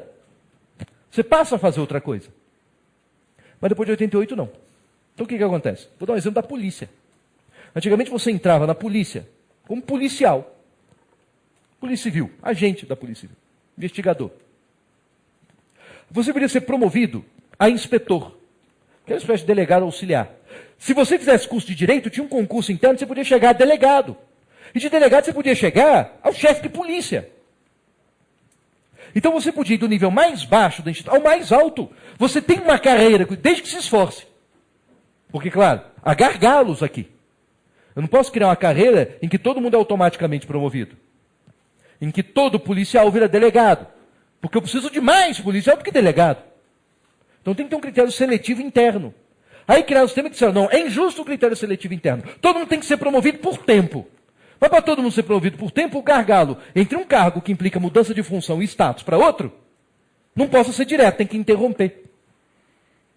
Tem que interromper. Aí o cara policial, ele chega até aonde? Até policial. Aí tem policial, sei lá, primeiro dan e último dan. Né? Qual é a diferença entre um e outro? O que ganha e o que faz? Exatamente, um nem manda no outro. Vou dar outro professor universitário. Qual é o professor auxiliar, assistente, adjunto, associado, titular? Qual é a diferença de um para o outro? Contra-cheque. Porque um não manda no outro. O assistente é assistente de quem? Não sei. O auxiliar é auxiliar quem? Ninguém, ele mesmo. É tudo igual. O titular é titular do quê? Dele. Não tem gente para ele mandar. Só aluno. Mas todo mundo manda em aluno aqui. É que é assim. Né? E o cara está lá um tempão na polícia, e vem um cara recém-formado, que fez curso de direito, ele também tem, e o cara vira delegado, chefe dele. Mas você tem 30 anos de polícia, o cara tem 30 minutos. E é teu chefe. E ganha 4 vezes mais que você. Ele no salário inicial, você no final. É frustrante, entendeu? É frustrante. Então você perdeu esse poder de manobra dentro da gestão. Perdeu essa ideia de dedique-se à carreira que você terá uma ascensão. É frustrante. Na frustração as pessoas procuram se sobressair de outra forma, minando os outros, por exemplo. É o caso do Barra. Então vou dizer que eu sou melhor do que você é uma porcaria de servidor, porque cada vez que eu digo que você é um servidor ruim, é a mesma coisa que dizer que eu sou bom. Mas se você sai por aí dizendo, nossa, como eu sou bom, as pessoas vão te virar as costas. Mas se eu digo como eles são ruins, tem o mesmo efeito, só que as pessoas não te viram as costas. Ainda olham para você com um cara que tem senso crítico. E o único que não é ruim no meio desse bando de incompetente. É uma forma de se sobressair. Mas a partir de relações de picuinha, de relações interpessoais. Mas é o que sobrou em muitas instituições. Pelo estrangulamento da carreira. Talvez isso seja mais eficiente, você criar uma carreira de fato, que permita mudanças reais de status, mudanças de função, que dê uma expectativa de que aquele cara que está lá no primeiro degrau possa chegar ao último, desde que seja um bom servidor público, por um critério qualitativo na ascensão, isso gere mais efeito positivo sobre a máquina do que simplesmente não ter um baita instrumento de medo. Eu prefiro um sistema que jogue mais com a esperança do que com o medo. Porque o que joga mais com a esperança é menos autoritário, truculento. E se o que eu quero é uma moralização da gestão pública e que cada servidor possa fazer valer-se como sujeito da relação. E não só como um cara que diz amém para o chefe, porque o chefe é o cara que manda embora. Esse cara tem mais chance de participar ativamente de um sistema que seja de fato dialogado e que possa construir uma ética conjunta. Ética de valores compartilhados de existência.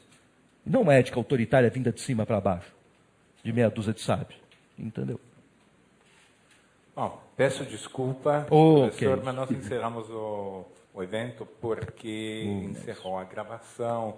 Desculpem vocês, tem outras perguntas, sabemos, mas foi extremamente brilhante. É que nós estamos pela primeira vez com 2 ilustres participantes, então é tão animada. Regular o tempo é difícil, né? Foi absolutamente brilhante.